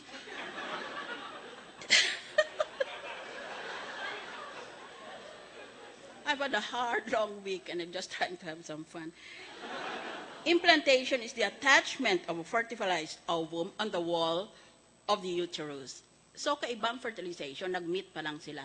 Then they go look for a home, the wall of the uterus, and that is implantation. So fertilization comes first and then implantation. According to the statement issued in August 2011 by the Universal Healthcare Study Group, which is a part of the National Institutes of Health in UP Manila, quote, "No one equates conception with fertilization." Hindi ka nag-uumpisa bilang isang tao, ulit nagkita ang egg at ang sperm dahil pwede pang maraming mangyayari dyan eh. Baka mamaya nalito si zygote at napunta sa ibang bahagi ng nanay niya o kung may nangyari doon sa loob at hindi siya matutuloy. Moreover, quote, "All contraceptives, including hormonal contraceptives and IUDs, have been demonstrated by laboratory and clinical studies to act primarily prior to fertilization." Ang contraceptive, ayaw niya magkita si sperm at si egg. Kaya ano naman ang abortion doon? Hindi pa naman sila nagkita eh. Pwede ba silang sungkitin ng iba?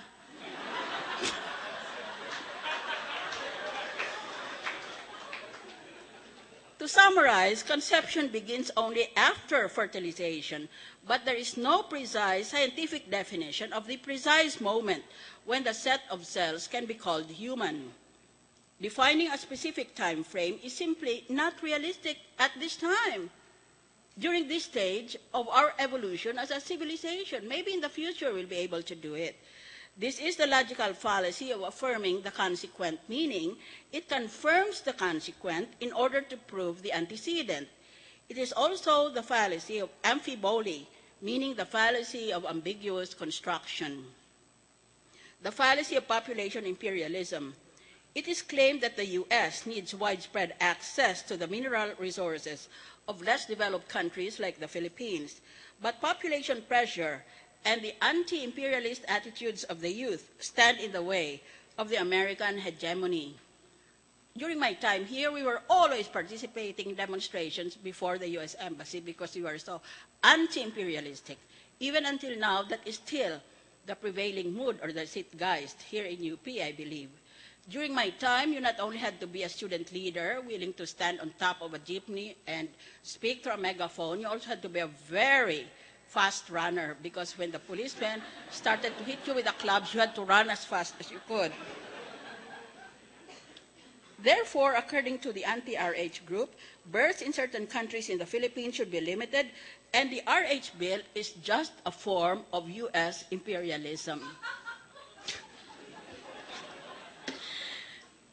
This scenario is highly likely, and I would not put it past the U.S. to develop this strategy. Kaya-kaya nila talaga yan. However, family planning is not only an advocacy of the U.S., but also of the entire United Nations. In addition, the best economists of the country, who just happen to be UP professors, issued in 2008 a paper entitled, quote, "Population, Poverty, Politics, and the RH Bill," unquote. It supports an RH law as an integral part of the strategy for development and poverty reduction. The Economics 27 said categorically, A rapidly growing population has a negative impact on economic development, unquote. And they noted, quote, contraceptive use remains extremely low among poor couples because they lack information about and access to them, unquote. Ano naman ngayon ang mali ng RH bill? Ulit sinabi pala ni Kissinger noong kapanahunan niya, kutro rin yung taong yan, hindi rin nakapasok sa UP, kaya ganun magsalita. Sabi niya, maraming mineral resources ang Pilipinas, pero kung maraming Pilipino, di mauubos nila. Kaya dapat gumawa tayo ng paraan na maingganyo sila na kukunti lang mga anak nila para magsusobrang mineral resources mabibigay nila sa Amerika. Yun ang kanyang teaching.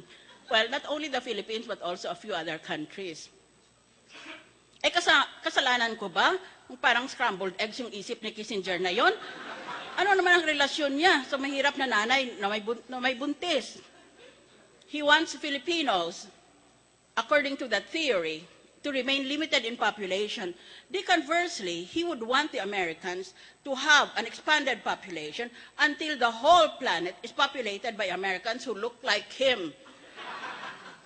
That in itself is an argument for birth control in the United States.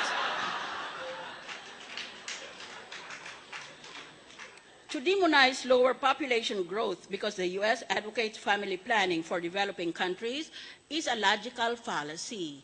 This is the fallacy of argumentum ad populum, appealing to popular anti-American prejudice instead of presenting relevant material. Finally, just one last example. The argument that pro-RH advocates are sinful or stupid. Anti-RH groups use various personal insults against us as if name-calling will suffice to stop or even to reduce maternal mortality. This is the fallacy of argumentum ad hominem, or undermining an opponent's argument by insults calculated to substitute personal traits for arguments on the merits. This is unfair to use argumentum ad hominem against the pro-RH group. But in Facebook and Twitter, I don't know if I will make the same proposition. Maybe you can make argumentums ad hominem against the anti-RH group. I will stop here, but I've shown you that the RH debate in Congress is a long-winded theater art on how to trivialize an important national policy. I suspect that the debate will not end by the time budget season begins and all pending bills will be shelved. If we allow the critics to have their way, RH will always be a work in progress until climate change brings about another global flood and obliterates all of human civilization, including those who think that a few mothers dying every day from childbirth complications is a mere negligible factor in the grander scheme of things, like the coming 2013 elections. Enough! Send an email to every single senator and congressman.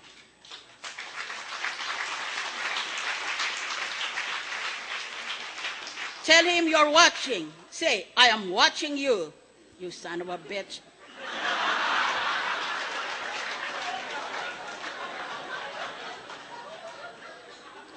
Tell him I'm watching you, and that you will not vote for him forevermore if he's anti-RH. Not only that, campaign actively against anti-RH creatures, since they do not deserve the word human. Take our campaign to Facebook, Twitter, Google, blogs, and every form of social media. If any of the news media purposely fail to present a balanced presentation of the RH debate, email the editor and appeal to the ethics of the journalism profession. Today, we mark the centennial of the great UP College of Law. At one time, I earned a gold medal here as best debater. In commemoration, Senator Pia Cayetano and I challenged any UP Law graduate in the Senate to a debate on RH in any neutral public forum to be shown on TV before a university audience.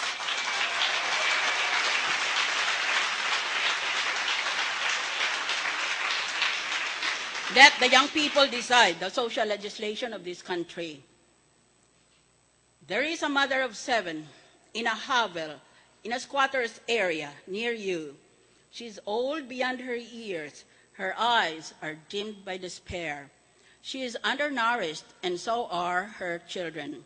Her husband is an itinerant manual worker and cannot always afford to put food on the table, never mind buying medicines or paying for school. The government health worker has warned the couple that another pregnancy might pose a risk to the life of mother and child. But the couple do not know how to prevent pregnancy. Will you leave mother and child to die because of mere ignorance? I do not want this mother to die 9 months from now. I refuse to allow it. I might never see her, but as a Filipina, I lift her hand and pray with her what the poet said. Out of the night that covers me, black as the pit from pole to pole, I thank whatever gods may be for my unconquerable soul. It matters not how straight the gate, how charged with punishments the scroll. I am the master of my fate. I am the captain of my soul. Ladies and gentlemen, help the poorest Filipina mother. Help her to become the master of her fate and the captain of her soul. Thank you very much.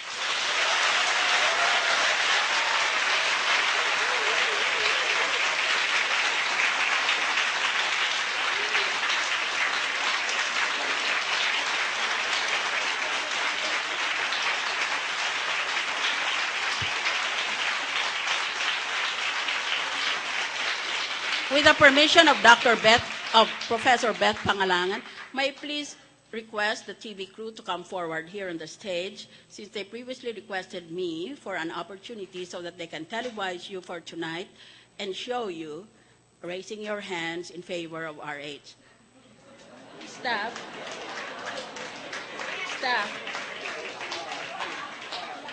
come forward, please. Fatima. All the video and even the still photographers. Will you please make them all come up here? Yeah, feel free.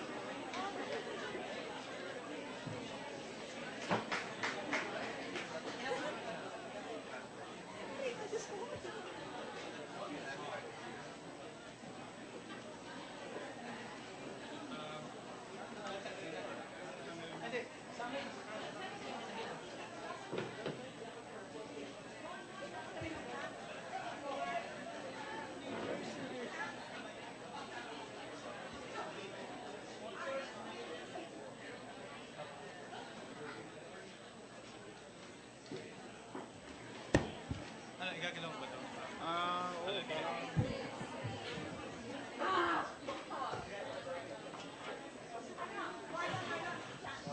Reproductive health bill! Ipasa! Ipasa! Now na! Reproductive health bill! Ipasa! Ipasa! Now na! Reproductive health bill! Ipasa! Ipasa! Now na!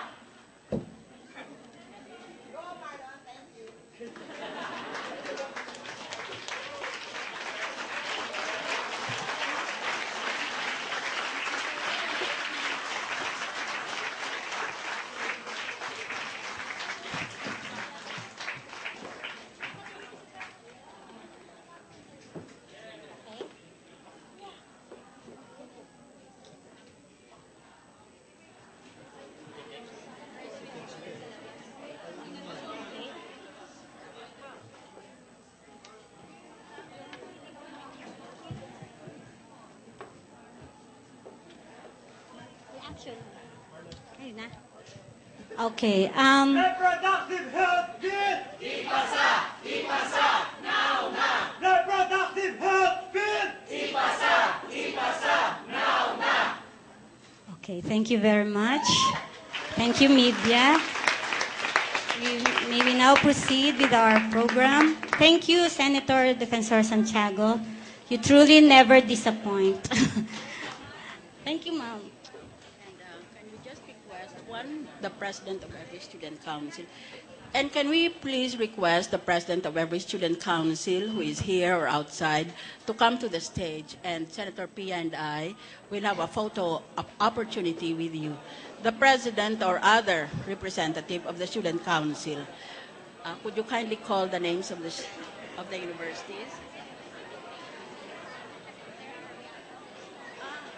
Well, ngayon na lang. And feel that we're preaching a gospel in which we have ceased to believe. And the philosopher continues, they stood in tedious embarrassment before cold altars. We must turn away from those altars and find the mind's opportunity in the heart's revenge.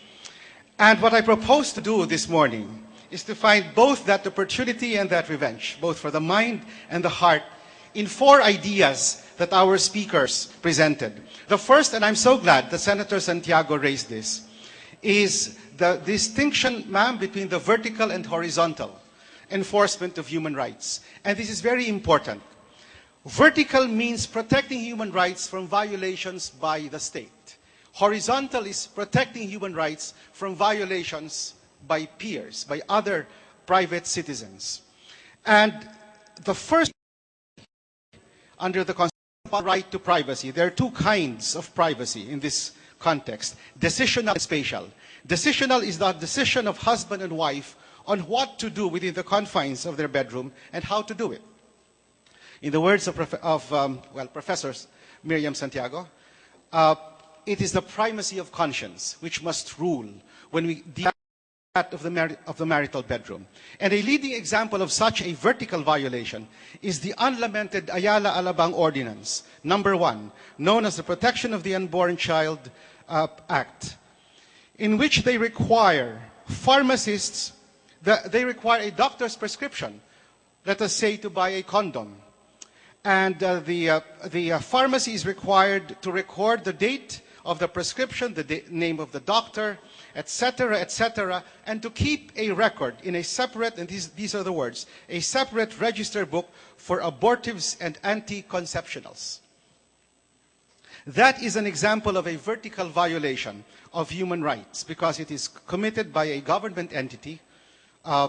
Fortunately, it was aborted by legal proceedings. There is also another violation, and that is the violation of that freedom by crossing the line that protects us through the secular state. And that is the primacy, again, of conscience, as identified by Senator Santiago. And the chief problem here is a fundamental misunderstanding that these decisions are to be made by political majorities. And here I quote from a very famous Supreme Court decision of the US, which says that the very purpose of a Bill of Rights is to withdraw certain subjects from the vicissitudes of political controversy, to place them beyond the reach of majorities. They depend on the outcome of no elections. And by way of conclusion, in another piece, Benjamin Cardozo says that it is our task to protect these rights against the assaults of opportunism, the expediency of the passing hour, the derision of those who have no patience with general principles. I would like to proceed with examples of horizontal violations of human rights. And I'm glad that Senator Santiago has raised this, because this is an angle which is often forgotten in the din of religion-based arguments against RH. The first is that there is discrimination against women. In other words, women bear a disparate burden of the human cost of unwanted pregnancies in terms of hospitalization and even death. The 11 women who die every day from pregnancy and childbirth-related health problems.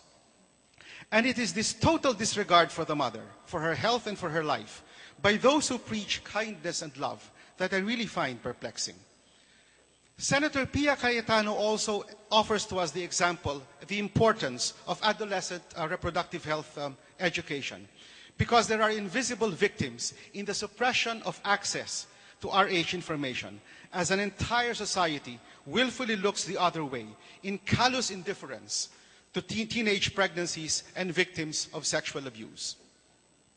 And finally, there is one angle that we must emphasize, that the horizontal discrimination that arises from the denial of access to RH information and RH methods is actually discriminatory against the poor. There is therefore first discrimination against women who bear the disparate cost in terms of sickness and death, but there is also a discriminatory angle yet on another group, that is of poor Filipinos, who otherwise will not be able to afford both information on family planning and methods of family planning, which will require them spending money that otherwise they would have to spend, they would prefer to spend on food and basic necessities. I would like to address in closing 2 points. The question often is asked, why use Catholic money to pay for condoms when Catholics object to this method? I'm so glad that Senator Santiago has underscored the fact that we do have separation of church and state under our Constitution, and that therefore these are choices left to the couples to make for themselves and in their own lives. But tax money, once it is paid, given to the government, is transformed into public money, secular in character, rising above all religions, neutral to all religions, but covered by the social justice clause. And that is why I find, in terms of the discourse on reproductive health, that the avoidance of the social justice angle shows one of the weaknesses of the anti-RH position, because the Constitution is very strong on social justice. These are post-EDSA 1 Constitution. It is very strong on ministering to the needs of those who are disadvantaged and vulnerable.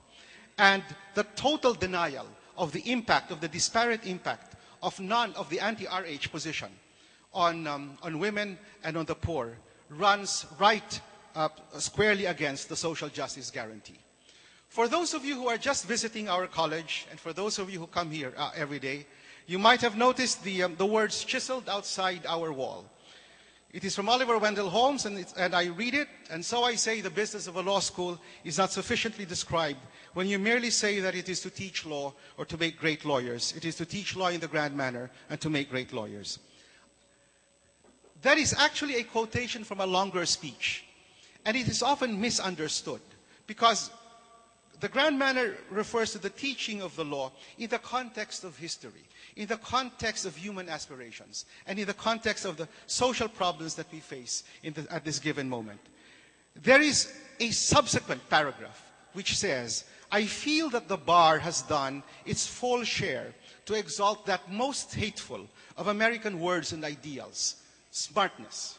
That is the word that he hates. Smartness as against dignity of moral feeling and profundity of knowledge. Nowadays, the man for the times is no longer the thinker and the scholar, but the smart man, unencumbered with other artillery than the latest edition of the digests and the latest revision of the statutes. And then Holmes concludes, the aim of a law school should be not to make men smart, but to make them wise in their calling.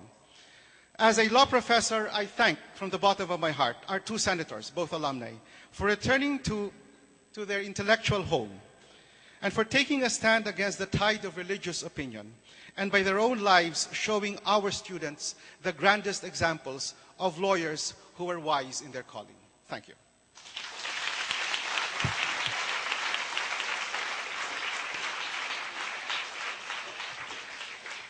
Our next reactor is Dr. Esperanza Cabral.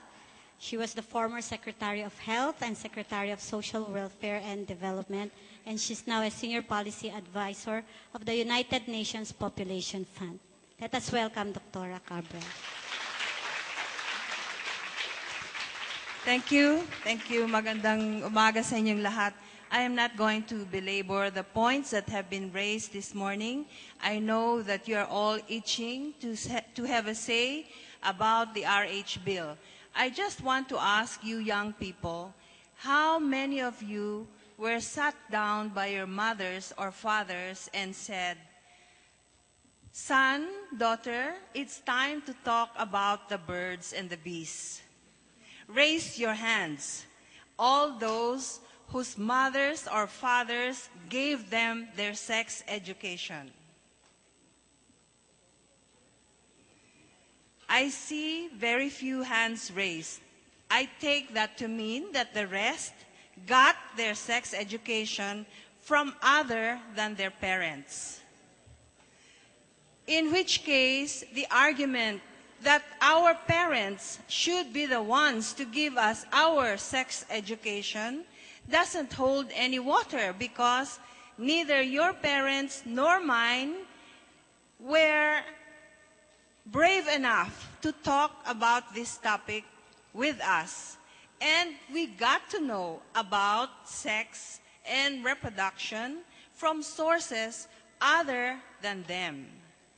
The next source of sex education should be our schools and our teachers. But if they are also prevented from giving us correct information and proper knowledge, where are we going to get this? That is the strongest reason as far as adolescent reproductive health is concerned for passing the reproductive health bill. All the other topics on reproductive health and why the reproductive health bill should be passed were amply and brilliantly taken up by our two senators, and I am not going to add any more to them other than to give you time to ask the questions that you may want of them. Thank you very much.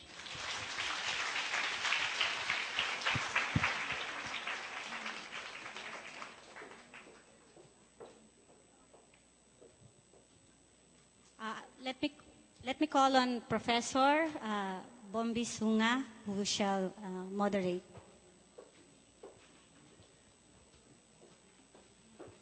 There are microphones on the sides.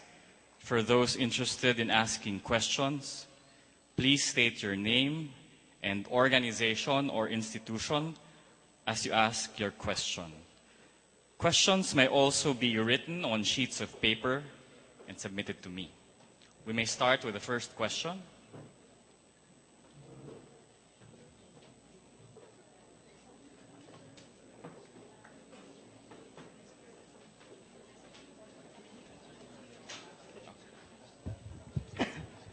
Good morning. I'm Jad Dealino from Block 1B of UP Law. And I would like to ask, since it seems that the RH bill is already gaining momentum and most likely it will be passed, hopefully, is it reasonable to expect that there will be counter legislation in the sense that, for example, when private citizens would like to take their own initiative to inform their fellow men of our age, would it be possible to have scenarios in cases like Eisenstadt versus Baird, wherein people who are speaking on reproductive health, or rather on contraceptives, they were already sued for what they said? So is it possible to expect counter legislation against RH once it is passed? And, or rather, if there are already initiatives like this?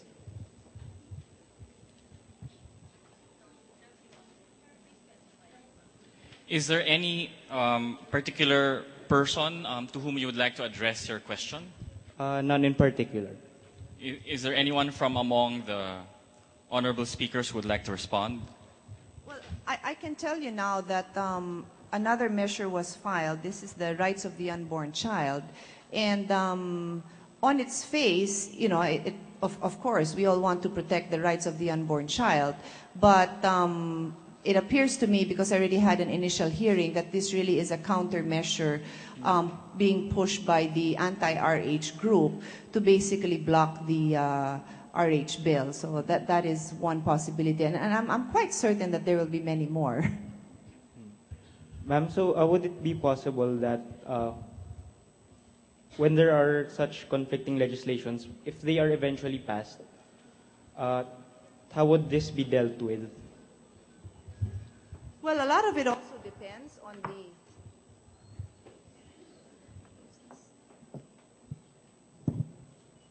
A lot of it also depends on public pressure. I believe that would be critical. So that's why the call of Senator Miriam is very important, that you make your voices heard, that we will not stand up for any moves that will derail the objectives of the RH bill, whether now until it is passed and then even after.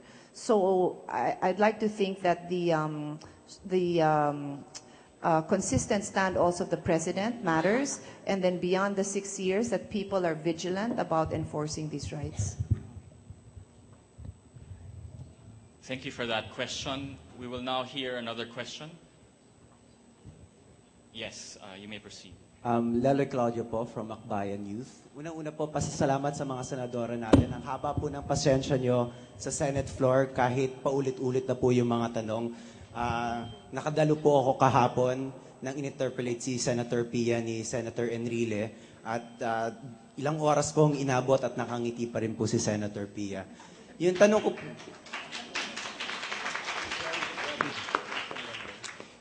ko po, last week po, kanina po nabanggit ni Senator Miriam yung pagdedebate. Last week po, challenge ng Akbayan Youth si Senator Soto sa isang debate on RH. At sabi po niya, hindi po dapat magdedebate siya sa amin dahil dinedebate na po niya kayo.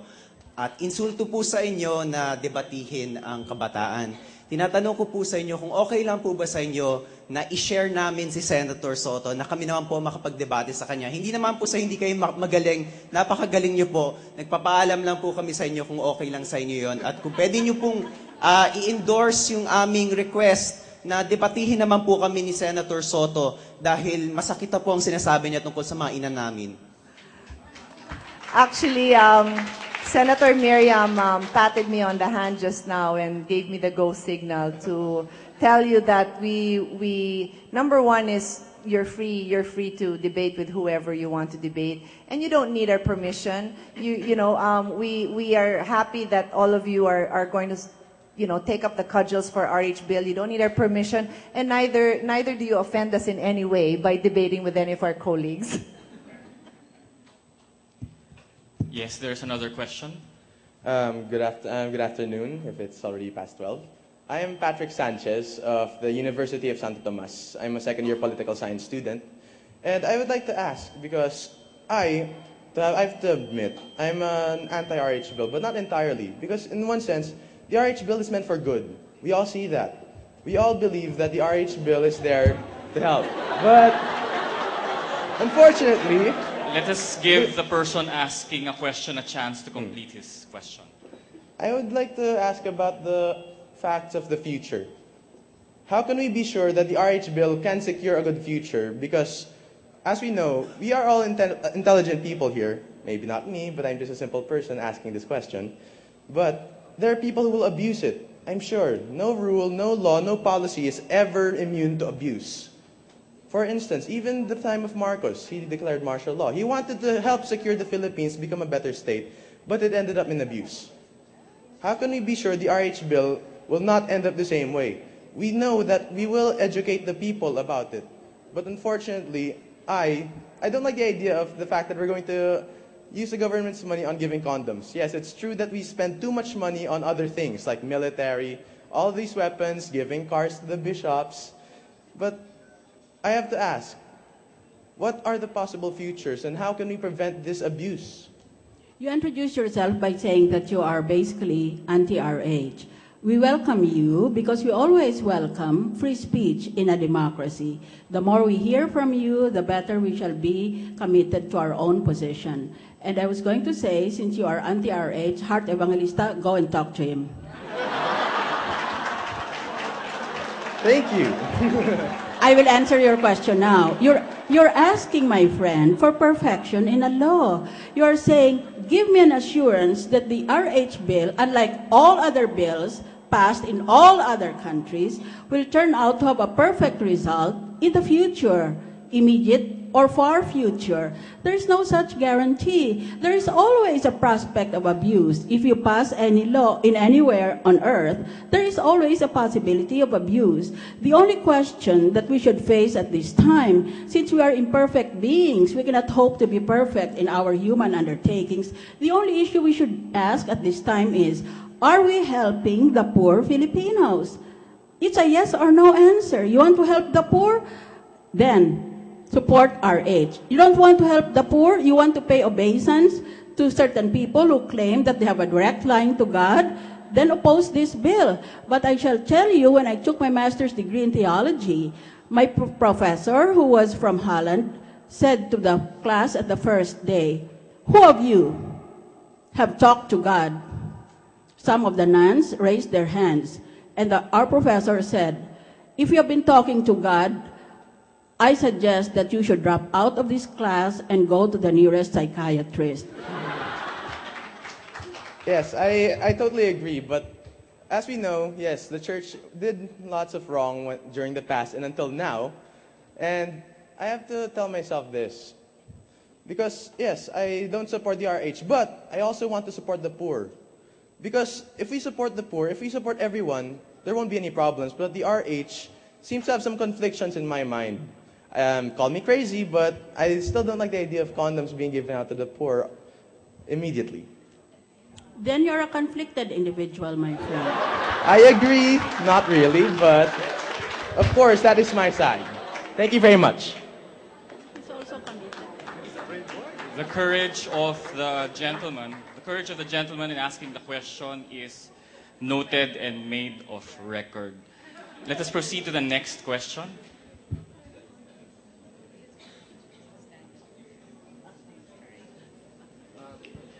We have a question.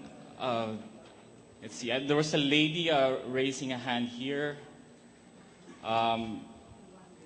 Is there a microphone that we can hand to the, maybe I can lend the lady my microphone.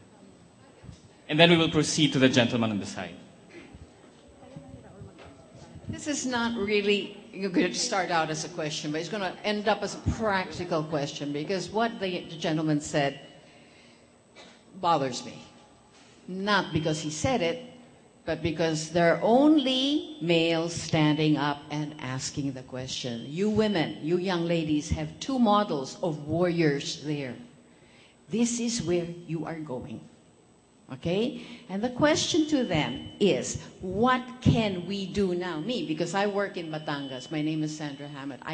Nuclear bomb in the city would be fine with me. I'm an environmentalist, and I concentrate in the Mabini, Anilao area. That's what I'm trying to save. Okay.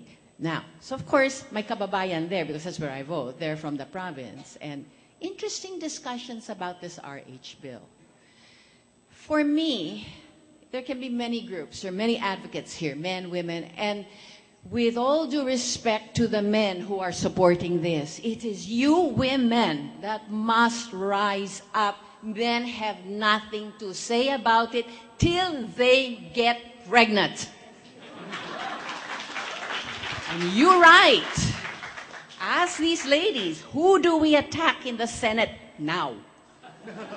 Who in Congress do we go to now? You women go. Forget the men. You women go. It is your bodies, your choice in the long run. I have no children. My husband and I, when we got married, decided, no, I have no regrets. Because to see young people grow up now, I mean, they're very cute when they're 2. Guess what?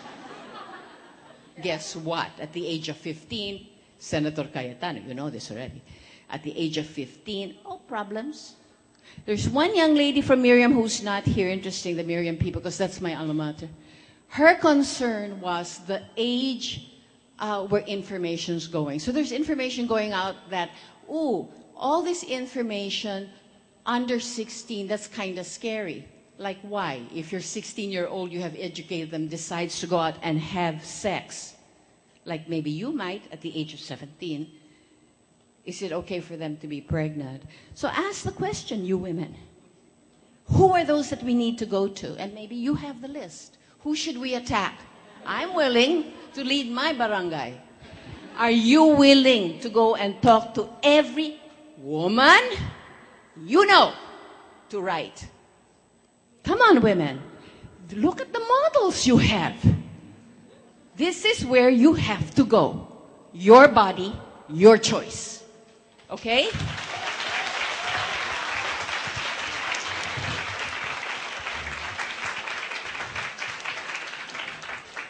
If any of you, men or women, would like to link up with the reproductive health advocates, I know you all have access to the internet.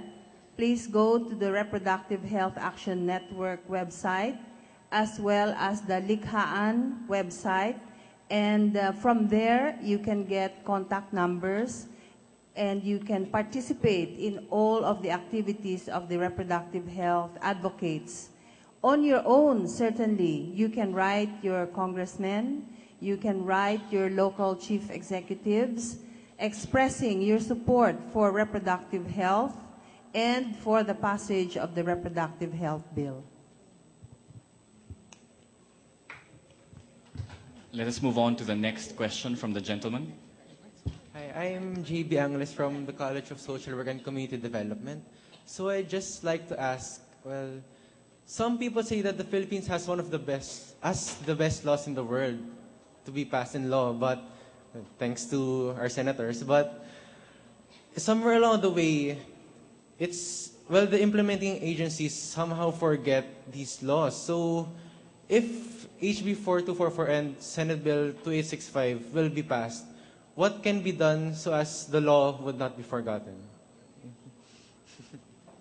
Is there a particular speaker or panelist to whom you're addressing the question? To anyone who's willing to answer the question. I'll just take it. Well, first of all, the burden of enforcement lies on the executive branch. We have two members here from the Senate. Their job is to make the laws. But for me, really, as a practical matter, the best way to ensure that once the law is enacted, once it is signed into law, that it will be faithfully carried out by the executive branch is continued vigilance by the citizens. In other words, the RH campaign does not end with the adoption into law of reproductive health. It will continue until it goes down to the communities as real life benefits for real life human beings. So it's continued vigilance and organization. Thank you. I apologize. On account of time constraints, we will need to end the open forum here.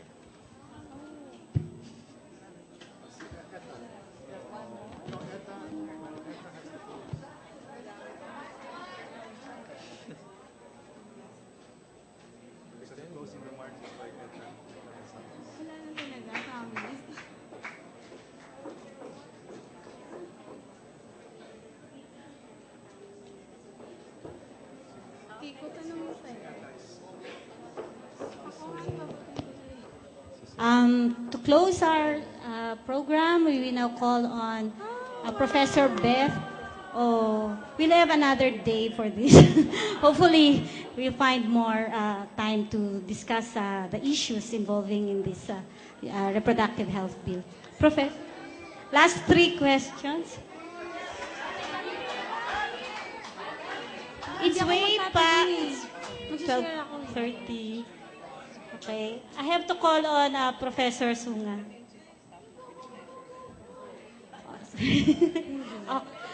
Okay, 1 question.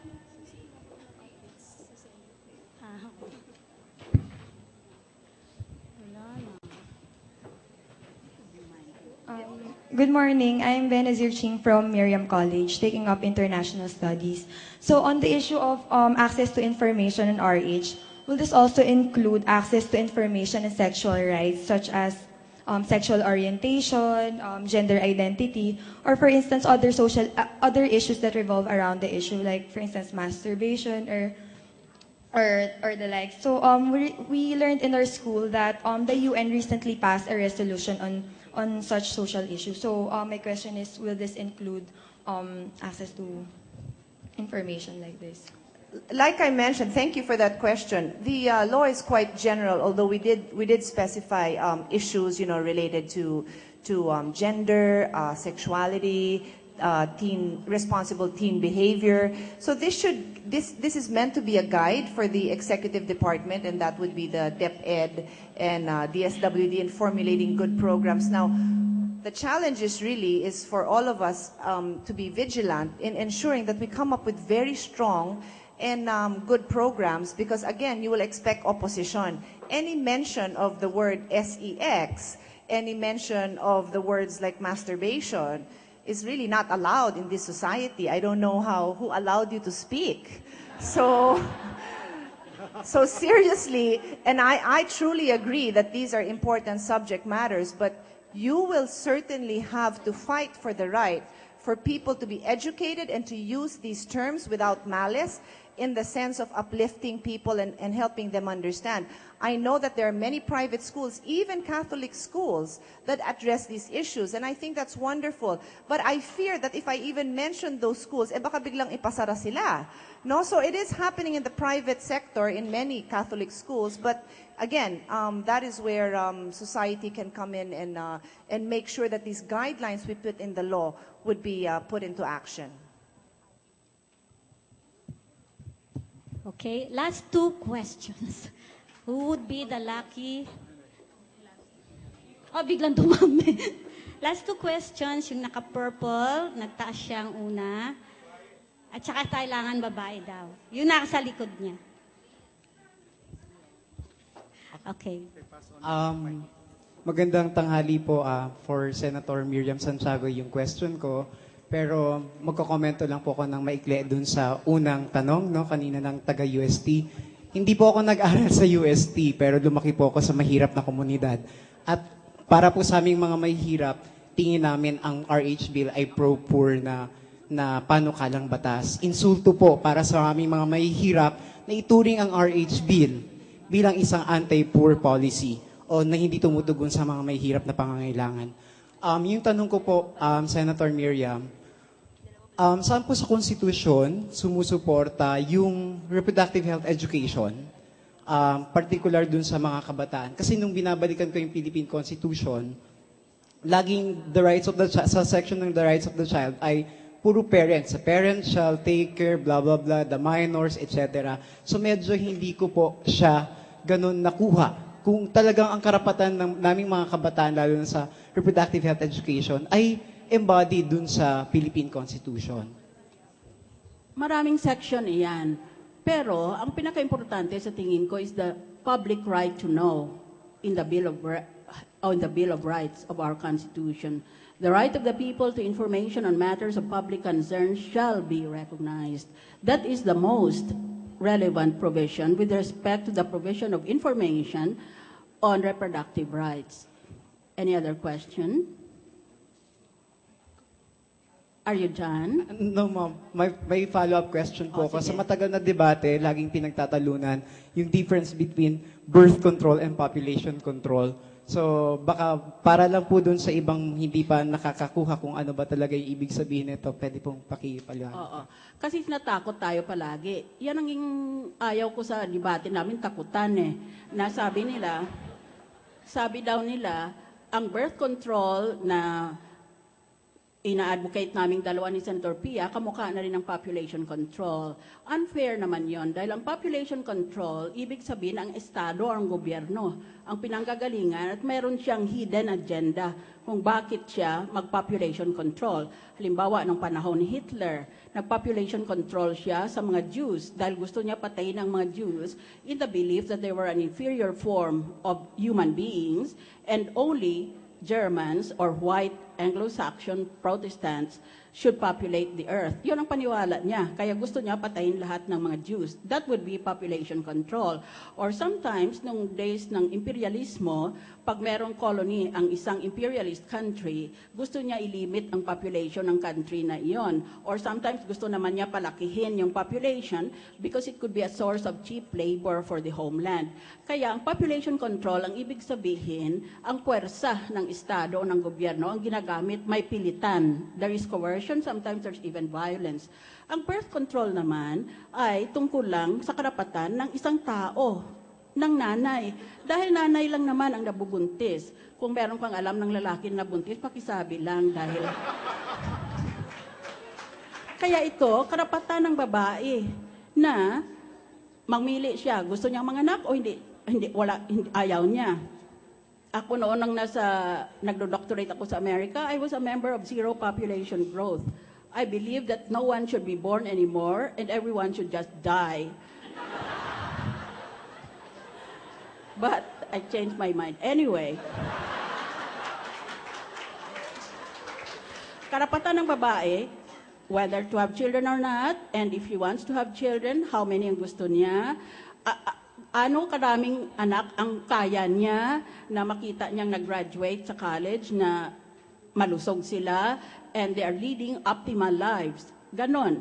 So that is the meaning of birth control. Huwag mo naman i-transpose with population control because population control is associated with terms like Nazism, fascism, totalitarianism. Birth control is just the freedom of the woman as provided for by an international treaty which is now very famous and very popular, the CEDAW, Convention on the Elimination of Discrimination Against Women. Nagdi-discriminate ka against women per se kung hindi mo sila binibigyan ng information tungkol sa birth control dahil silang nangangailangan, hindi naman ang mga lalaki. Kaya this is just a confusion of terms. It's like when I was immigration commissioner and I was receiving a lot of death threats. And I was always asked in open forums, aren't you afraid to die? And I said, what is death? Death is nothing. Death is just graduation to a higher level of existence. So I'm not afraid of death. I'm not concerned with the question of death. I'm more concerned with the question of, is there sex after death?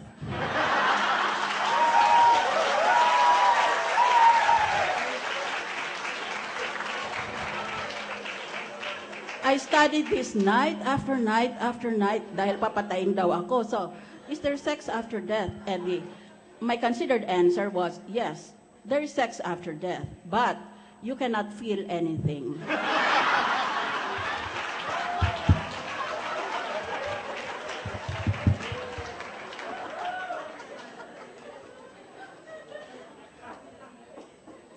This would be our last question for the day. Hello, good afternoon. I'm Wen Caronan from PCIJ. May questions na po ako for senators. I just need some updates regarding the Senate. In suspension po kasi yung RH ngayon, and only 2 of the senators have engaged you into debate. So, what are the takes of other senators? And what are the possibilities of this RH being passed in Senate? Saka po, yung differences ng Congress na RH bill, are there any differences from the RH bill and the lower house and yung RH in Senate and the RP bill? Ano pong kasi sabi RP bill is watered down yung responsible parenthood from the executive branch. Ano pong differences? Thank you. Well, there are 2 senators who have, if you look at the committee report, both Senator Enrile and Senator Tito Soto have indicated opposition to the bill. So they are the 2 senators who have taken the time to interpolate. I do know that there are other senators who've expressed concern, but not specific opposition to the bill. So we expect maybe 2, 3, 5 more senators to ask questions. And I'm hoping with the brilliance of Senator Miriam that they would, their concerns have either already been answered or would be answered very quickly when they do have the courage to take the floor. As to the difference between the House and the Senate version, well, over time, the House has changed their version. And so at some point, one of the few differences that I still note that is present is one is on the, I think they still have a provision on certain requirements on employers, but I don't know if they took that out. No more. Okay, so they took it out, no? Because I think as they receive concerns and oppositions, they also make changes. So that is no longer there. And then they also did have a provision on the age of sex education, which we do not have. And I'm not really aware of the other distinctions. The reason for that is we work independently, and the only time we really start comparing is in the BICAM, which means the bills have passed both houses, and then we review. So until that really happens, it's each to his own. What are the possibilities na maipapass siya sa Senate? What are the possibilities? Well, we are hopeful. We are hopeful if the Senate is half enlightened as this group, then we will have a RH bill soon.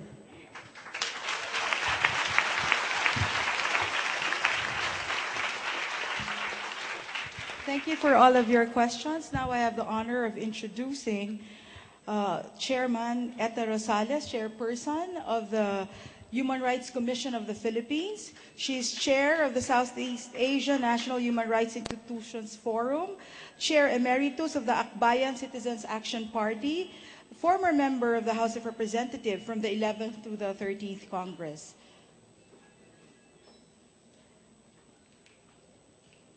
Ladies and gentlemen, to give the closing remarks, CHR Chairperson Loretta Rosales.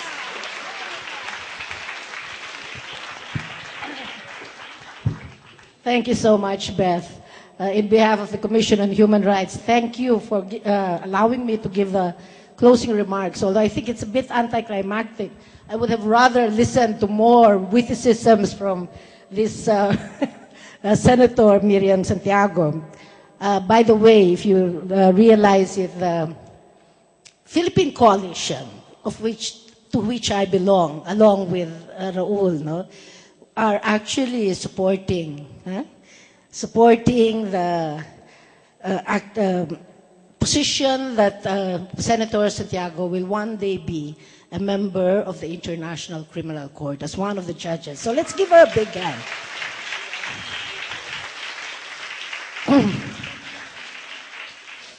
Okay, this is short and sweet. But before this, I just want to let you know that it's not all doomsday because of those senators, no? Recalcitrant senators, the male senators, who are giving us all these problems.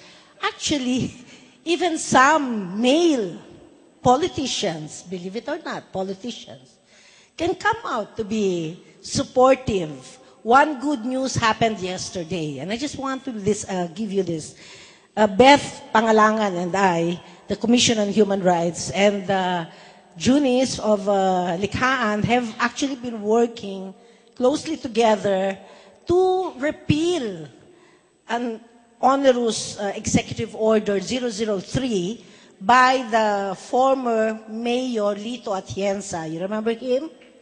Okay. Okay, so Lito Atienza, how can you forget him, not? So, meron siyang bill or executive order, and may I just read it because it's important. It reflects very little, no? Just a point here.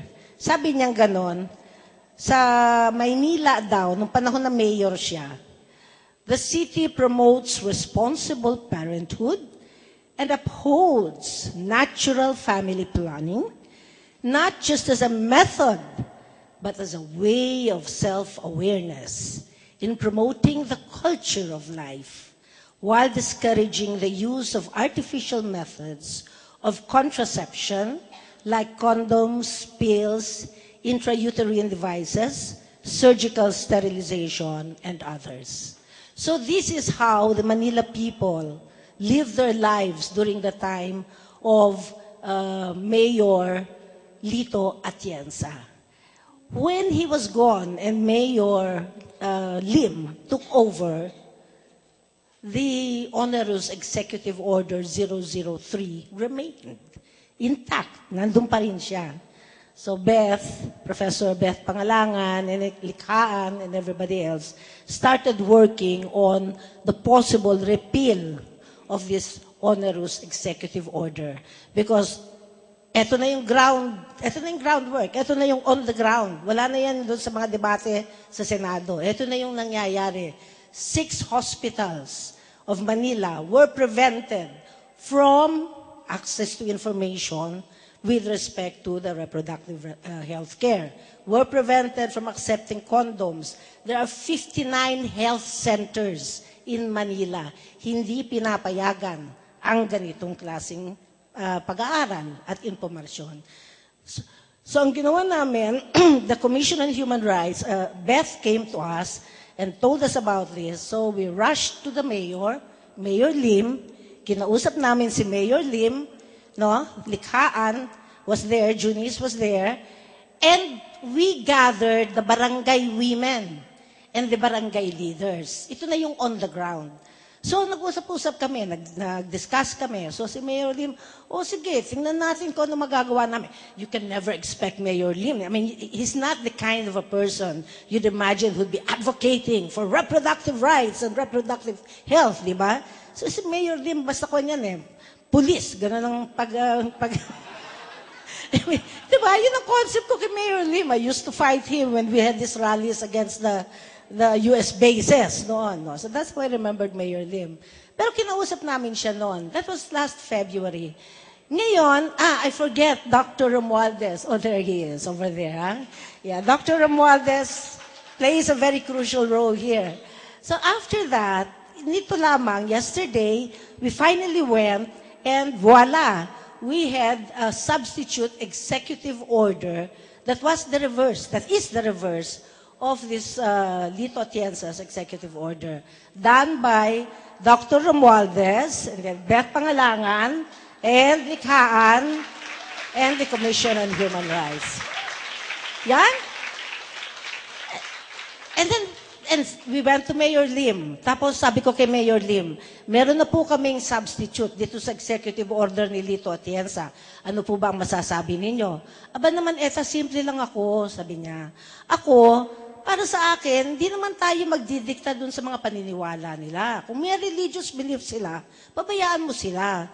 Ngayon, ang mismong pagpapasya sa kung gusto mo bang magkaroon ng bata, sa mga sa pamilya na yun, sa tao na yun, huwag tayong makikialam.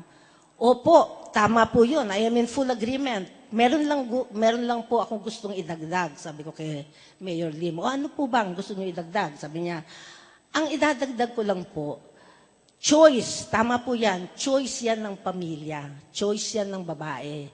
Pero pwede po ba nating idagdag informed choice? Hindi lang po choice, kundi informed choice. Dapat po malaman niya lahat ng options, maintindihan niya. Yung sinasabi ni Senator na access to information, yun yung pinaka-basic dito. Aba, siyempre naman, informed choice dapat yan. Dapat may options. Hindi pwedeng ignorante. So there we have the executive order now. Re-refine na lamang yan. Tapos, pinano na namin, okay, let's make this a mass campaign. So this is something that you can probably think of, students, no? Those of you who live in Manila, let's make it a mass campaign. There are 59 health centers, 6 district hospitals, 6 satellite centers, and quite a number of police, women's, and children's desks. There are schools in Manila, etc., etc. It is limitless. We just use our imagination, find out what are the areas where we can organize, do the campaign, access to information, until those guys in the Senate and in the House, the anti-RH, are painted against the wall and isolated, no, for posterity. Then we will have it. So what we will do is, and we're also working on ordinances all over Metro Manila. You have cities where we can have city ordinances.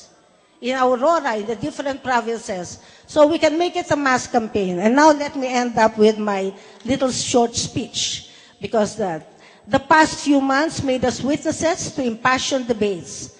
And it will continue regarding the reproductive health bill. With one side of the bench labeling itself as pro-choice and the other pro-life. Controversial social legislation such as this generate heated public attention, and for good reason. It opens up a democratic space for the public to participate in the creative process of legislation. Unfortunately, the cacophony of oppositions and disparate opinions seems to have drowned out focus on what the issue is really about. And this is the right to live a life of human dignity. More than morality and anti-poverty, reproductive health is foremost about human rights. Reproductive health is about the right of every single person, regardless of sex, gender, age, social status, political or religious conviction, sexual orientation, or gender identity. Regardless of all of this, This is the right of every person to gain the highest attainable standard of health. It is about the right of the woman to know how to take care of herself, who take full control of her body and make life-changing decisions. It is about the right of everyone to information and the right to an informed choice on whether or not one wants to bring a new life into the world. It is about the right of the woman, the man, and the child to live a life free from threats of diseases, hunger, and want. In other words, reproductive health is about every single person having a shot at a life worthy of a human being. All these are human rights which the government of the Philippines is obligated to respect, protect, fulfill, and promote under our Constitution and the various international treaties we signed and ratified. The Commission on Human Rights, as Gender Ombud under Republic Act 9710 or the Magna Carta of Women, shall issue a comprehensive advisory on reproductive health in the next few days. In the meantime, may we enjoin the public, all of you students, please, to be guided, by reason and logic and passion, and not be overwhelmed by the irrelevant reasons that are all going around. After all, we are all actually on the same side when we say that we are anti-corruption, anti-poverty, pro-life, and pro-choice. Mabuhay kayong lahat. Maraming salamat po.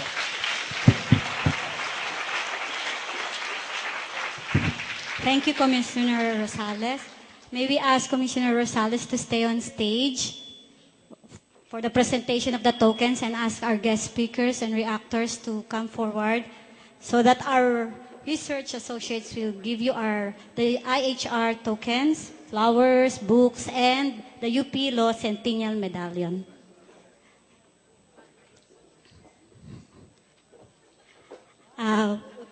We thank everyone for coming in today's public forum. We would like to ask the UP Law Charivari to come front of the stage, and we ask everyone to stand up in honor of the UP Naming Mahal hymn. With the singing of the UP Naming Mahal, we shall now close today's public forum. Thank you very much.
Okay.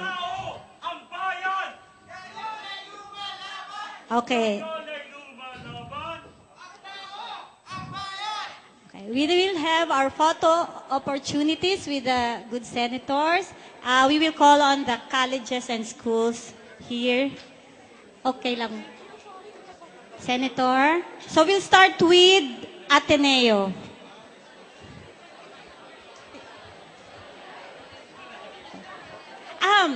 We have lunch provided for everyone. You can partake of the lunch. IHR daw gusto.